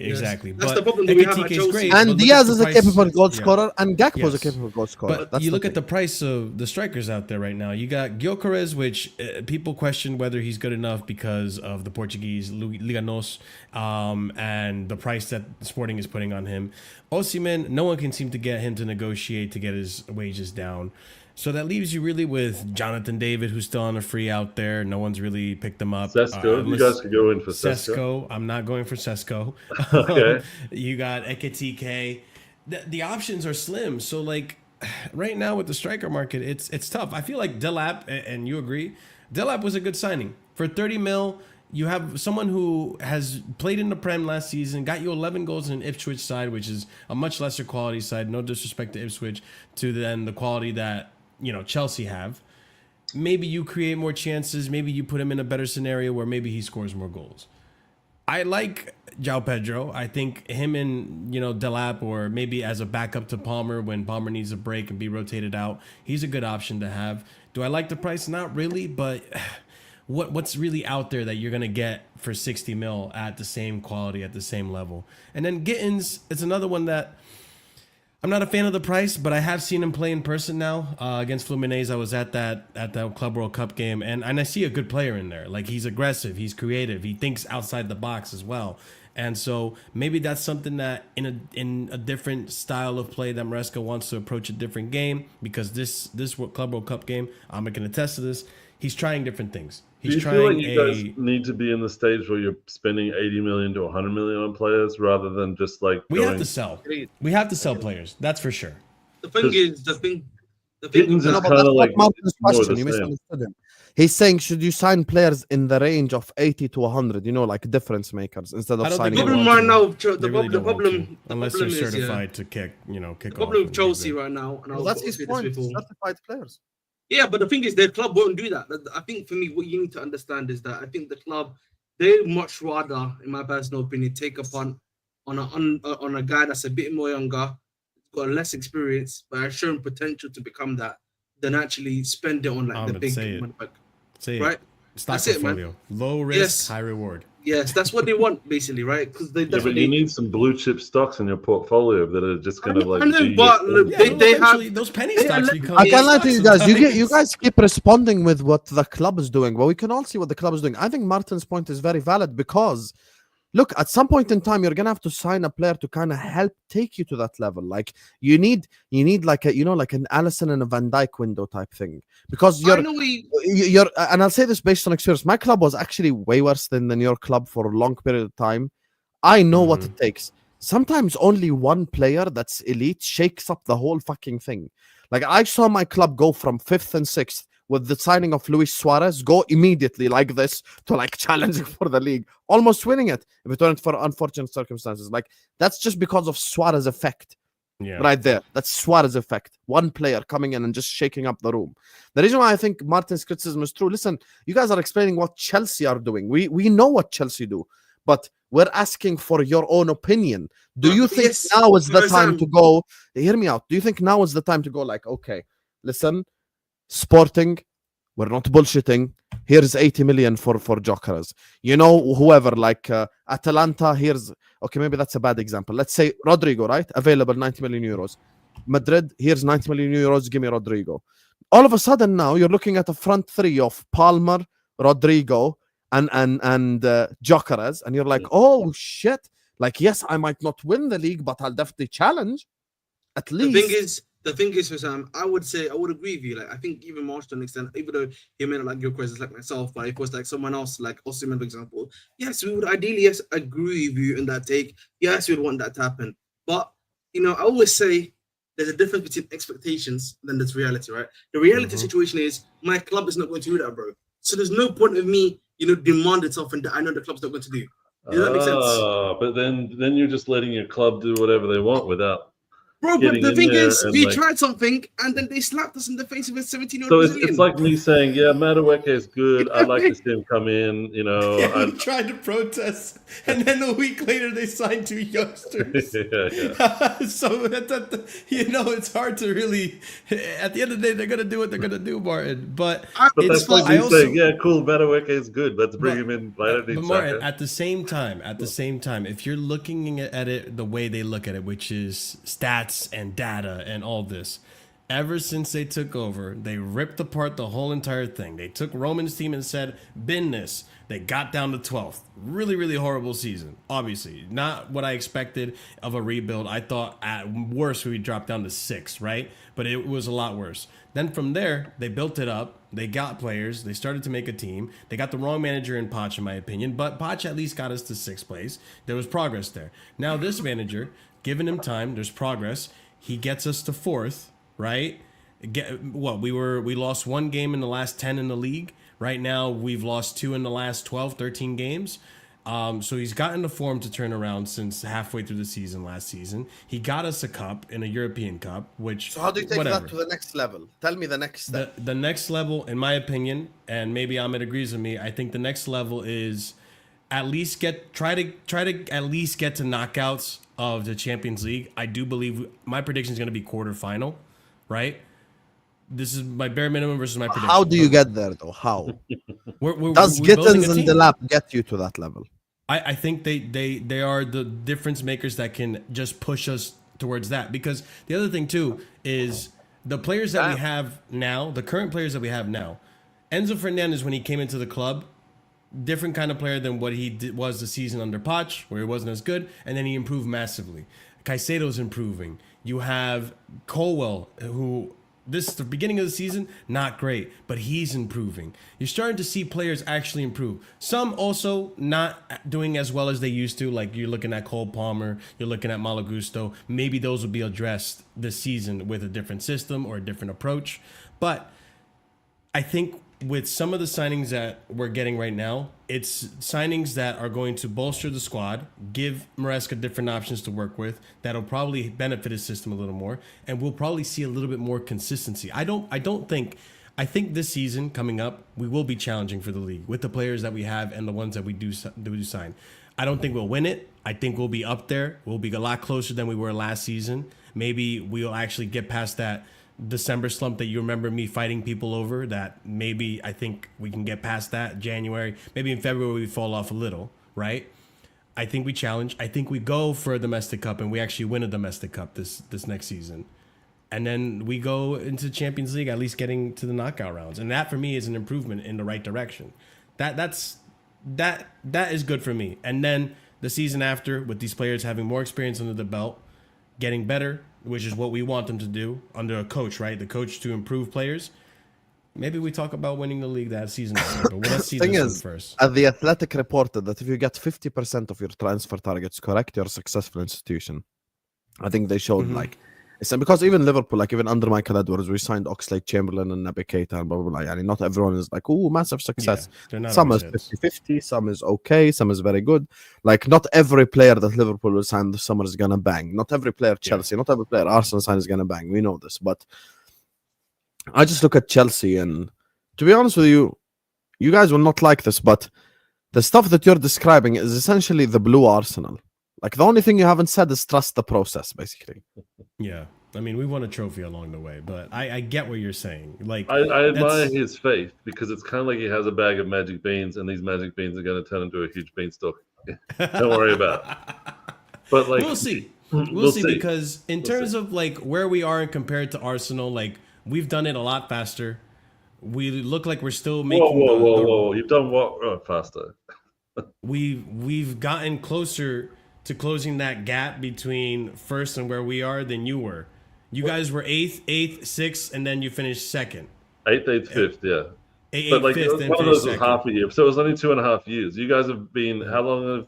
When do you start counting? Is it This is only now when Madueke the third. gets it? Or? Well, okay. You could say Madueke, but ever since his takeover, I'll be generous to you. Okay. Because this has been an Arsenal project since the takeover. I think it's been 3 years now. This is 3 our years. third, So we're going you into should our be third second year. then. Yeah. If you're keeping I up think with next pace. season we'll be up there. We'll be challenging. I really do. Okay. Yeah. Heard it first. Yeah, we'll see. I mean, like I said, I How are understand Liverpool the blue Everton when we wear red? You stupid prick. And how are Liverpool the blue Everton when Everton have not won a trophy since I was born? 20th May 1995 is the date that Everton last won a trophy. When you make comparisons, learn Real to use your peanut brain, because I know your brain, there's peanuts inside. It's not real brain. Because you're not normal, Boston.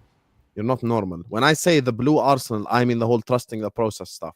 That's just the reality of the situation. I So think it's going to be a little harder to get to that level than it was when we were there 3 years ago. Now you've got Liverpool buying Wirtz, you've got City buying everyone under the sun, and Isak. and Possibly. Isak. Oh yeah, Isak's coming. But as the level increases, so does this. Like the gap between top four battle and like top of the league battle is huge. I understand. I think even like I didn't understand it until we were in the race for City, and I was like, "This is ridiculous." We won 14 matches out of 16, drew one. It's not enough. Go back to the drawing board, try again. And it's not just about like not losing games. Chelsea, you're going to be out of the Conference League now. You're straight into the Champions League. It's going to be hard teams everywhere, not just like 100%. we've got The time to schedule's like going to be keep insane building. too. Yeah. And that's the thing. Martin is spot on again because, bro, like you ain't, bro. Now, like all these players, let's be serious, guys. You only started playing the serious players when it got to the latter stages. Before that, you were wheeling out Gyu and Wee and all these guys. No, like allow we've it been playing, in the group I stages. think- pretty I think serious. You're listen, not gonna again- play against. There's no FC Noah. There is no F91. This is it now. This is Oh, the you're big talking boy about league. Conference League. Yeah, that's Martin because I now thought you meant Palmer the has to Club play World like Wednesday, Yeah. Saturday, like Tuesday, yeah. Sunday, blah blah. But my argument is, listen, you're bringing in guys. You got Neto, you got João Pedro. Allegedly, Kudus comes in. You got Palm, obviously. You still got a lot. You got a bit more versatility. But you now see, in attack. Kudus is a fantastic signing, but Kudus doesn't go down in the whole like Chelsea process thing. How much Kudus? Kudus like 27, bro. No, he's not. he's He's 23 or 24. 24. He's 24. Yeah. He's born in August, so he's gonna be 25 by the time the season starts. But Yeah, that's a but player. You that- already had Nkunku and Felix, and like these guys have come in. Those that are guys going have to to be go. the solution. That, Those guys, like this is what I mean. Like with the window, I need to start seeing sales though, because it's great that we're buying these players, but we also need to sell on some of these players because Nkunku's not supposed to be staying. Felix is not supposed to be staying. Renato Vega potentially being sold. There's more players in there. Raheem Sterling, Ben Chilwell.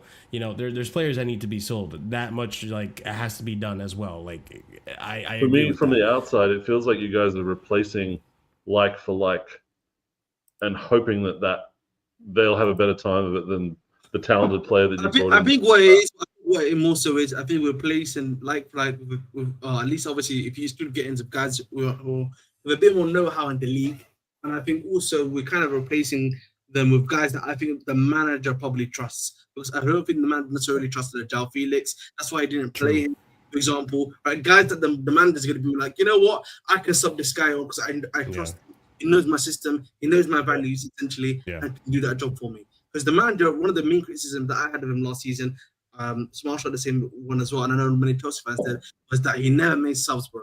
He would either do it really late or would be really some of his substitutions. So for me, and then a lot of players obviously left in January because of the fact that lack of rotation and lack of trust, essentially, he had in those players too. I think Chelsea is going to be very interesting for us to watch out for next season. I look forward to actually watching what they're going to do. Man. That's one thing we can say for sure. Yeah. And don't forget, Guys, like, before I go on, Marshall, go on. No, I was just gonna say, don't forget. I feel like we kind of overlooked this. We will see how he does in the Premier League. But if you've been watching Club World Cup, specifically Palmeiras, that Estevão kid is coming to Chelsea. Brazilian Steve. I can't wait to see this guy. I've been seeing highlights for like 3 years now. So He's been looking really, really good, but he needs better quality around him. it will be the Esteval derby on Friday when we face him. Oh, But no. it's almost like instead of getting the star player in the position we need, we get the player before he becomes that star player and hope that in 2-3 years he becomes that player. We bought him on cheap and we don't need to worry about the position now. So it's just a weird way of working through things. I don't agree with it, but We're hoping we'll with see the how same club thing goes. with Ranieri and Dowman, and you kind of like get excited about these players coming through, but then you realize you can't necessarily give them the development time for them to actually hit the ground at your club. You may have to loan them out again and again until, because if you're going for the league, you got to be putting serious lineups out week in, week out, and you won't have much time for Esteval if he comes in and doesn't like blow everyone out of the water straight away. You'll be like, okay, now's not the time for risks. Yeah. Let's It's like just win Wissam some games. said, this is going to be a very interesting season for Chelsea because let's see what players leave, let's see what players stay, and let's see what players get game time and get rotated and how the team forms. Because, like I said, should just Santos throw the and contracts. Asugo are also in here. You should throw the Santos and contracts Asugo into the also middle of team. the group of them and let them like wrestle it out for like who wants to stay the most. Like there's only 12 numbers, guys. Like fight it out to the death. Yeah. Before we read the super chats, guys, we have 700 people in the building. Do like the video, please. Let's just at least get to 300 likes. It costs you nothing. Just close the live chat and like the video.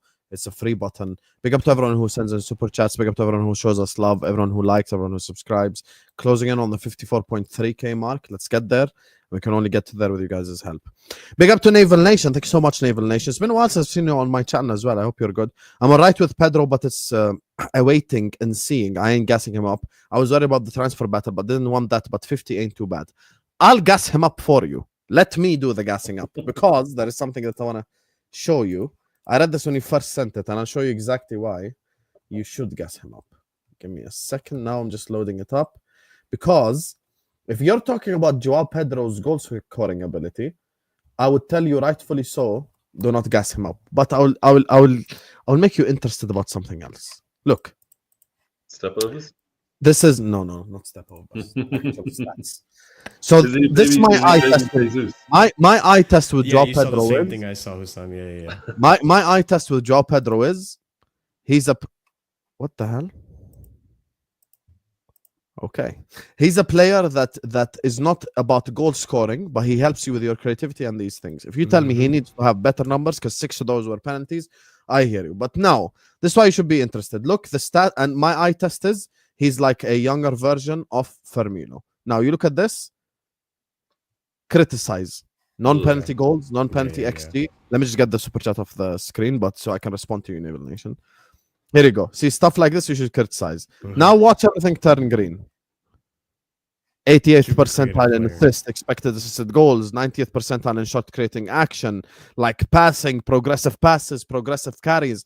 The reason why I really like Joao Pedro is he's a player that can help you score goals, maybe not by scoring the goals himself, but he gives you that extra bit of creativity. And if Chelsea have a problem unlocking a low block, you could play Joao Pedro on the 10. You don't even have to play him up top. That's another thing. You know what I said the other day, Hussam? I am okay with Joao Pedro coming into this team if the idea is also like maybe he doesn't score a bunch of goals, but maybe he allows Cole Palmer to score as many goals as he did under Poch again. And then you have that goal scoring player in your team and you don't necessarily need a striker because you have someone that can get you a bunch of goals. So maybe Joao Pedro can fulfill that role as well. So I'm all for that. That for me, 60 million to get another player to score a bunch more goals, that sounds like a good deal to me. I hear you.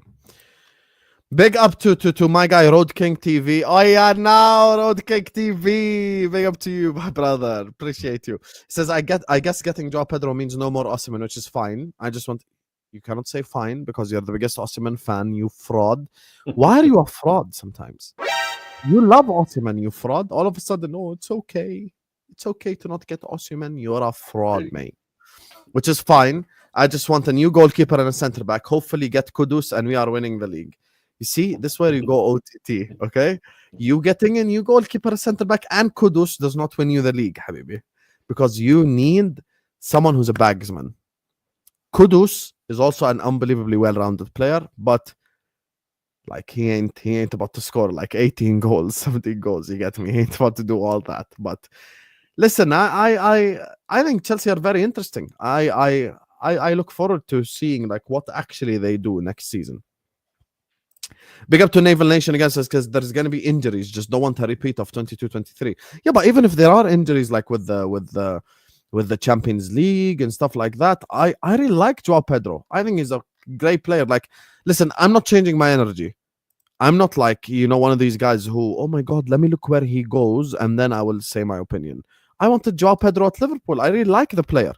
I think he offers you so much more than just goal scoring. Like, as a footballer, he's unbelievable. That's why I take him at my club. And I think that's something that he offers. So, yeah, it's going to be interesting to see. Big up to Naval Nation again, says, if we get Antonio Silva, because I'm interested in that deal, I think he will be decent. He looks good. All he's talked about over the last 3 years. Antonio Silva, Benfica centre-back, obviously has been spoken about. I think I've done content about him like 3 years ago or 2 years ago when he was 19 years old. I think the problem is Benfica wanted 70 million for him. So that's a lot of money to pay for a centre-back who's young still. Do I see him making that step up to that level? Perhaps, but he's too young still. Too young, too raw. I think you guys actually missed the trick with Mark Gahey, because he only costs 40 million. He's a Chelsea Academy graduate. He has that leadership ability. He's got the Premier League experience. Yeah, he was the captain of Palace to their first trophy. Like, these things, they matter. Yeah, that's true. You got Tosin though, right? Tosin, yeah, he's been improving. I think he stays this season. I don't think he's gonna get sold. Did you guys see Koulibaly? Did you guys see Koulibaly bowling out for Al Hilal? I saw him yesterday. Yeah, I even tweeted like, "Where was this at Chelsea?" But the realisticness of it all is, and Hussam knows this, we never gave him time, and we gave him one season. You saw an opportunity to sell him, and we sold him. Like, it was unfortunate. It didn't work out. If we gave him another season, he probably would have turned it around. But yeah, the center back market's a little tough right now. But Chelsea. Do you feel like you need a leader at center back? Like, you guys have just been cycling 100%. kids through that position, right? I know Colwell's improved, but I still want someone there like a Gahey or God, I can't even name another one because the market's so poopy. Yeah, we just need a leader. You should have kept Thiago Silva for a couple more years. Listen, Ahmed will entertain it. I would have entertained it for one more season. So. No, I watched him in 4K. I watched him in 4K do some 4K against. I watched him in real K. Yes, that's what I mean. When I say 4K, I mean I watched him live do that craziness at Chelsea. Yeah, man. And I said never again. And I said never again. I said never again. Yeah. This guy. Big up to Dimitri, who says, as a proper Chelsea, I want us to invest in Nunes. I agree. You get me? Let's go. Let's go. Instead of Arsenal saving players all the time, how about you save a player? How about Chelsea do their respect and save a player? I promise you all, guys, I'm not lying. I think a year after Nunes was in the league, Chelsea genuinely wanted Darwin Nunes. No bullshit. Chelsea considered buying Darwin Nunes. Spaces era. Didn't you steal Nunes from United or something? Wasn't he supposed to go to United? It was United. You want to know something, Martin? I wish we lost that transfer right there. Fucking wish. Like, that's just... Hey, it is what it is. The day that we sell him, we're going to celebrate to fuck on this channel. Let me and now every Liverpool fan's out on the internet saying any player they don't like, it's like, you know who reminds me of? He reminds me of Darwin Nunes. It's like he's cursed every other player. I was watching a stream, funny, because you were talking about the Sesko Gyokeres thing. I was watching a stream with Mo and what's his name? Rory. He was like, Darwin Nunes has done irreparable damage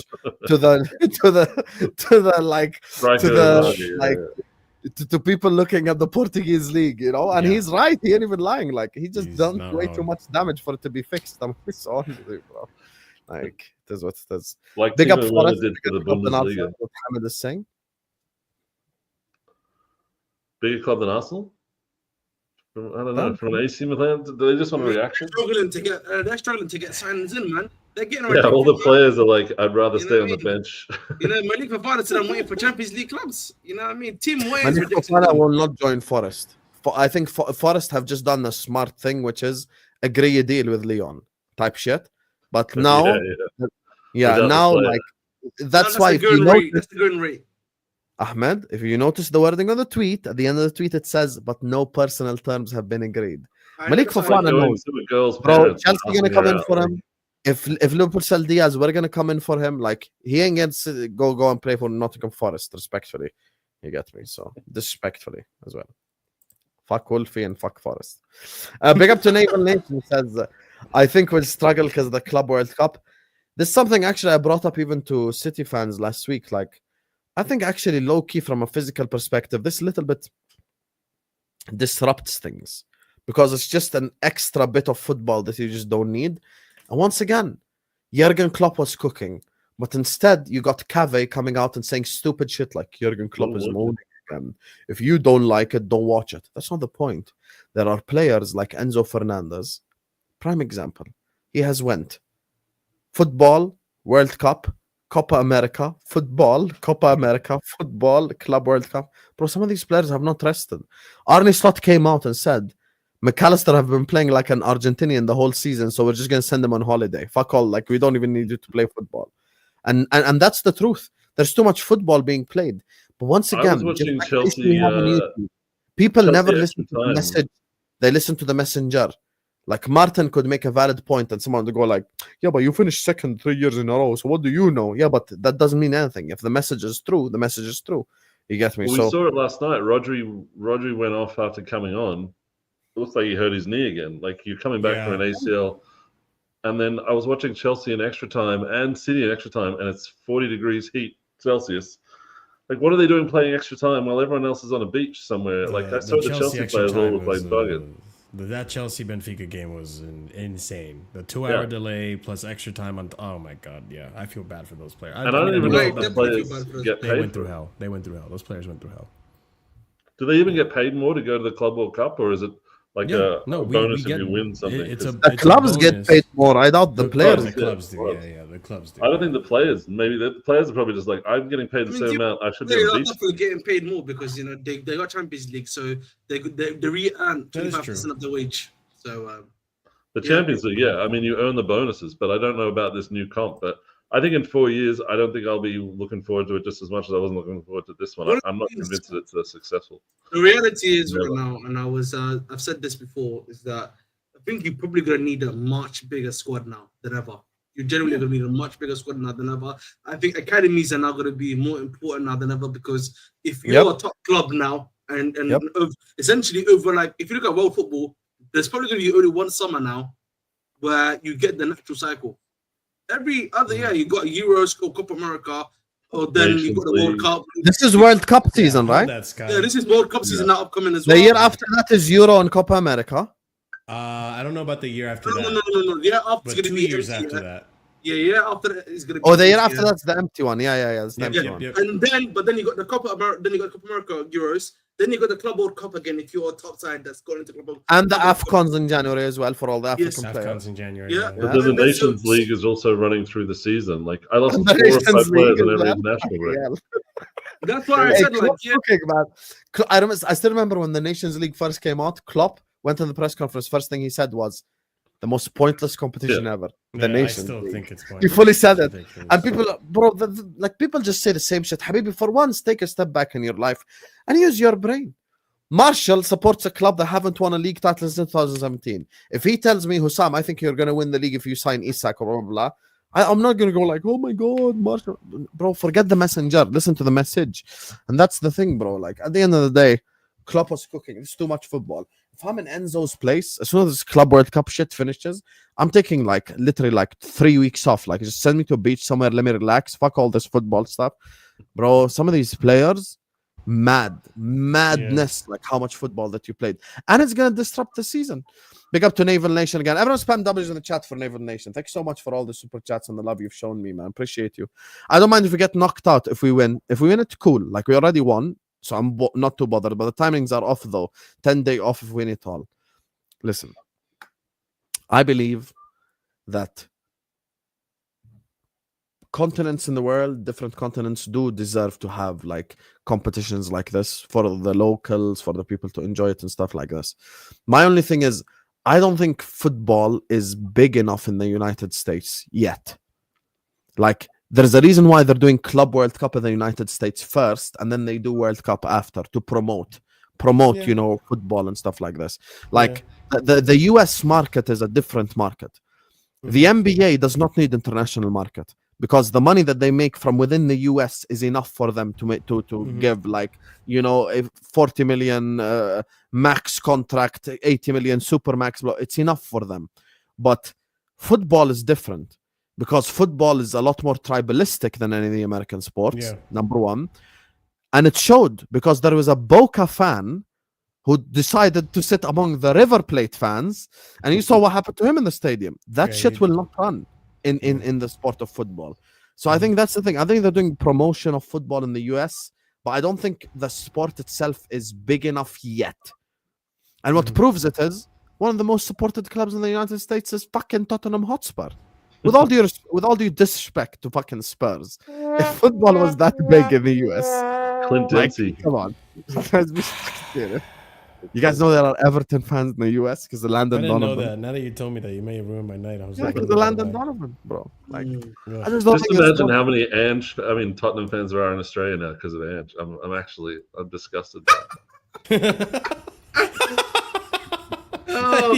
I'm Australia's best. I didn't put two and two together. I remember when we went to Australia when we weren't even good, like 11 years ago, we packed out 96,000 people singing "You'll Never Walk Alone."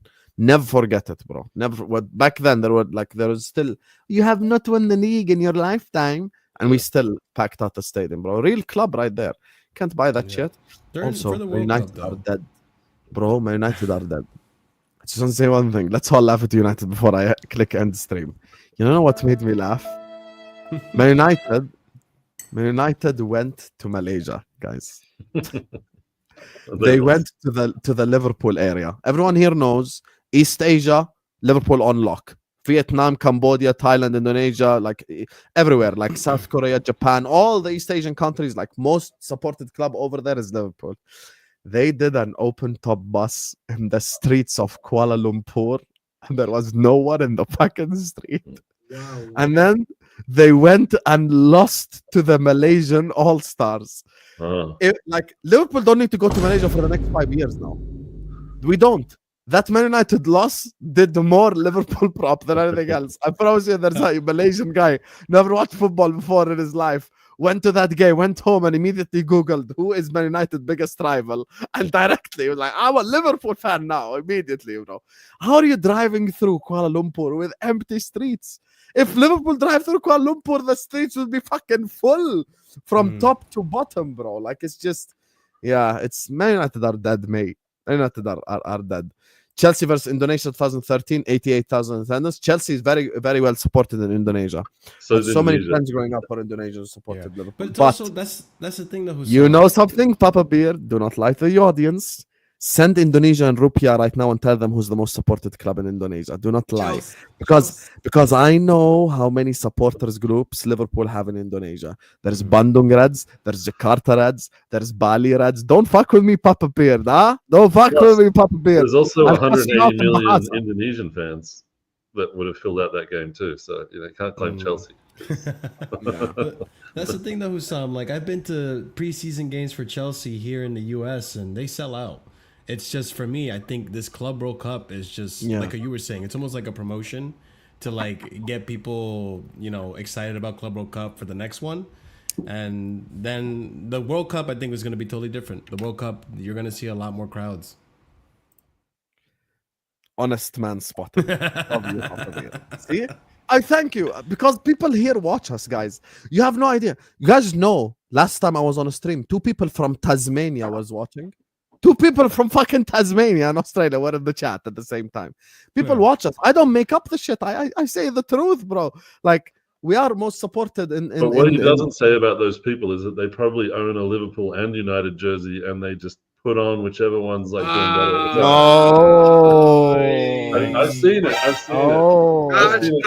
These things are very tribalistic. Very tribalistic. Hey, man. You wanna know when even when I was there, like even when the Malaysian Cup and stuff was going on, we got warnings as international students to not wear certain colors outside, like yellow and stuff like this.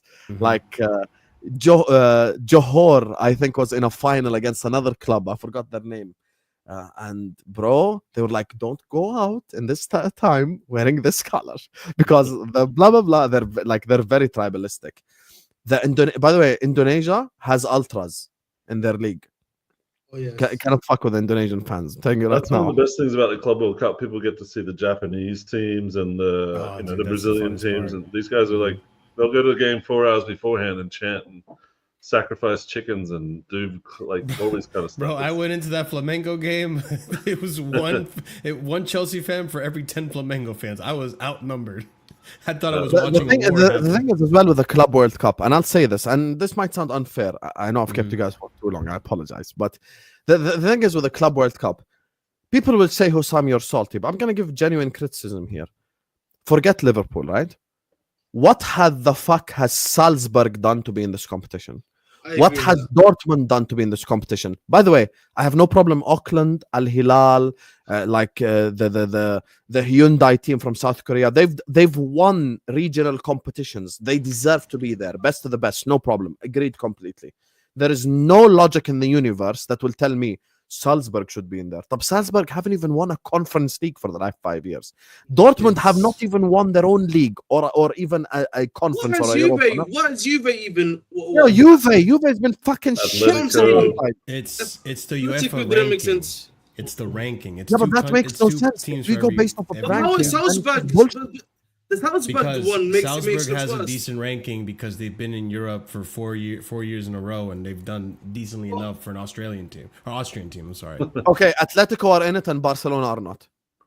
Barcelona were shit Barca for the did last 4 poorly in seasons. Europe last. I think they're the second highest Spanish team. They do the best Spanish team and the best national team from that league, and then the second best on their Euro rankings. From It's what is the it, Euro 2019 to 2023 was how this one was decided. So it's like even from like a long time span ago, it's nothing to do with recent. Yeah, If but I'm we not even didn't- taking the best. Literally, Arsenal deserve to be there more than Salzburg. If What we has didn't Salzburg win- done? But it's What has it's 'cause Dortmund done? Like, where are we going with it? It's two per each country. That's why it was some. If we didn't Yeah, win but that the doesn't make it, Champions that League, doesn't make it right, though. but if we didn't win Champions League the 4 years ago, you would have been in there with Man City.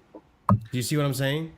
So it's I based off understand of how what well you're you saying. guys have been I'm doing not in Europe. questioning Chelsea being there. They I'm have not to change the questioning format. City I being there. agree. I'm not even questioning Auckland being there because they're continental champions. Yeah, I'm yeah. questioning the ones who've won fuck all being there. That's Yeah. the thing. Like, They have that's to the thing. change the way they qualify. How can you call for it That's Club one, yeah, for World sure. Cup and you put Salzburg and Dortmund? But man, they don't even win Conference League. They have nothing nothing European. How can they be there? Like, because why? Because Austria is like really high in the rankings, so we have to get an Austrian team in here. What kind of dumbass logic is that? That makes But no I sense. think they milked this thing too hard. Like it went from 6 games. It used to be a 6-game competition, 6 matches. Now it's 64 or something. Like you could have cut half of the teams, made more of a fanfare about less of the games, and then everyone would have been like no more complaints about it. Just like, yeah, get it done in a week. Everyone sees it. Rah rah rah. World Cup next year. Move on. But I don't know. Whoever paid for all this, like all the prize money, I think that was assuming that there would be full stadiums the whole way through. Like Yeah. I've seen 10 Their people ticket in the prices stadium. are So. also ridiculous. So I'm glad you brought up Porto and Benfica. Last time Benfica won like something European was in Eusebio era. And the last time Porto won something like Mourinho. yeah, it was Mourinho, bro. How can you bring Porto and Benfica here, bro? It just it is what it is. I hope we don't get that lesbian Garnacho. I'll be pissed. Hey, this is one rumor that's not going away. You know how like the Isak to Liverpool rumor is not going away. That's why I'm like buying it a bit more his and more agents and like more. to talk a lot, bro. Oh, his agent, Laurie Whitehall is his agent. I don't know who the hell. Matt Law is his agent. Why are you in denial? Look at his face. If you guys get He's not Garnacho, coming I don't to want One to see second, any- 1 second, Martin. Look at his face. Look at He's his not face. coming to stop. He's Just not look at his coming to face Chelsea. as soon as he heard Garnacho. Just look at his fucking Fabio, face. it's not going to happen. So I Not don't gonna really happen. have Not no gonna way. happen. But why do you say it so certainly? Why are you so sure? The reason why I Because say look at- that we already got our signings done. Look at that. We don't the need another the Garnacho. reality is we probably would more likely go for Malik Fofana than we do for Alejandro Garnacho. I promise I you. hope that. you're right. I promise you that for sure. The one If thing you about guys sell Chelsea, Madueke the and one, get the, Garnacho, I'm convinced you're crazy. Like the one thing about Chelsea, and I always say I'll this agree with you, about Martin. them, they will never bring someone who has crazier problems in the background. You know what I mean? They will never bring someone that's tweeting about them. You know what I mean? That's the one thing they probably would hate because, like, you know, they're the kings of PR, not the players. That's one thing. Apologize to Benfica, you fraud. We deserve this. Yeah, you deserve this because you won the Champions League with Eusebio like 80 years ago. Big up, man. You completely deserve it. Hold that, Fonzie, you fucking bum. Anyway, listen, guys. We're going to wrap up the stream here. Thank you to you guys. I know I kept you for too long. I apologize. Big up to all of you guys. Make sure you guys are liking the video on your way out. Make sure you guys are subscribing. We're closing in on 300 likes. Let's get there. Big up to everyone who sent in a super chat. I appreciate you all. Love for the love, man. You guys made this stream absolutely incredible in the chat, specifically towards the end. I actually enjoyed that conversation about Club World Cup. If Martin was here, he'd accuse us all of being salty, but hey. Yeah, that's why I didn't say anything the first 20 minutes, because he thinks I've got it in for him. So I let the Chelsea guys. It's about the Club World Cup because you're salty, you know, but no one's salty, my brother. No, it's just a preseason friendly. Now it's friendly because they Shut lost. up. Vader is the biggest gaslighter as well. One day, I Vader. know. I can't wait to confront Vader on that. I did a checkmate to Vader on A-listers. I felt like I won the World Cup because he's the gaslighting king, you know. So like no one gaslight like him. So yeah, big up to all of you guys. I'm gonna be back tomorrow, inshallah, with the show with Ashraf, LB, and Wolfie, and then at night I've got Flawless and these guys as well. And speaking of, we're gonna redirect you to Flawless Sarcasm City TV. So make sure you stay here and go tell him Hussam Raid in the chat. Casual FC is in the description. Please go give Marshall a subscribe. The Bridge Nation in the description. Please go give Ahmed a subscribe. Martin has no channel, but he wants Tunnel TV, so go subscribe to Tunnel TV. And subscribe, please, to Mancunian Way. They're all in the description. Go give them all subscribe. They've given us so much of their time today. I've had so much fun doing this. Thank you, guys. I appreciate you. Big up to everyone in the chat. And yeah, Hussam Raid in the Sarcasm City TV chat. Peace out. Well, this is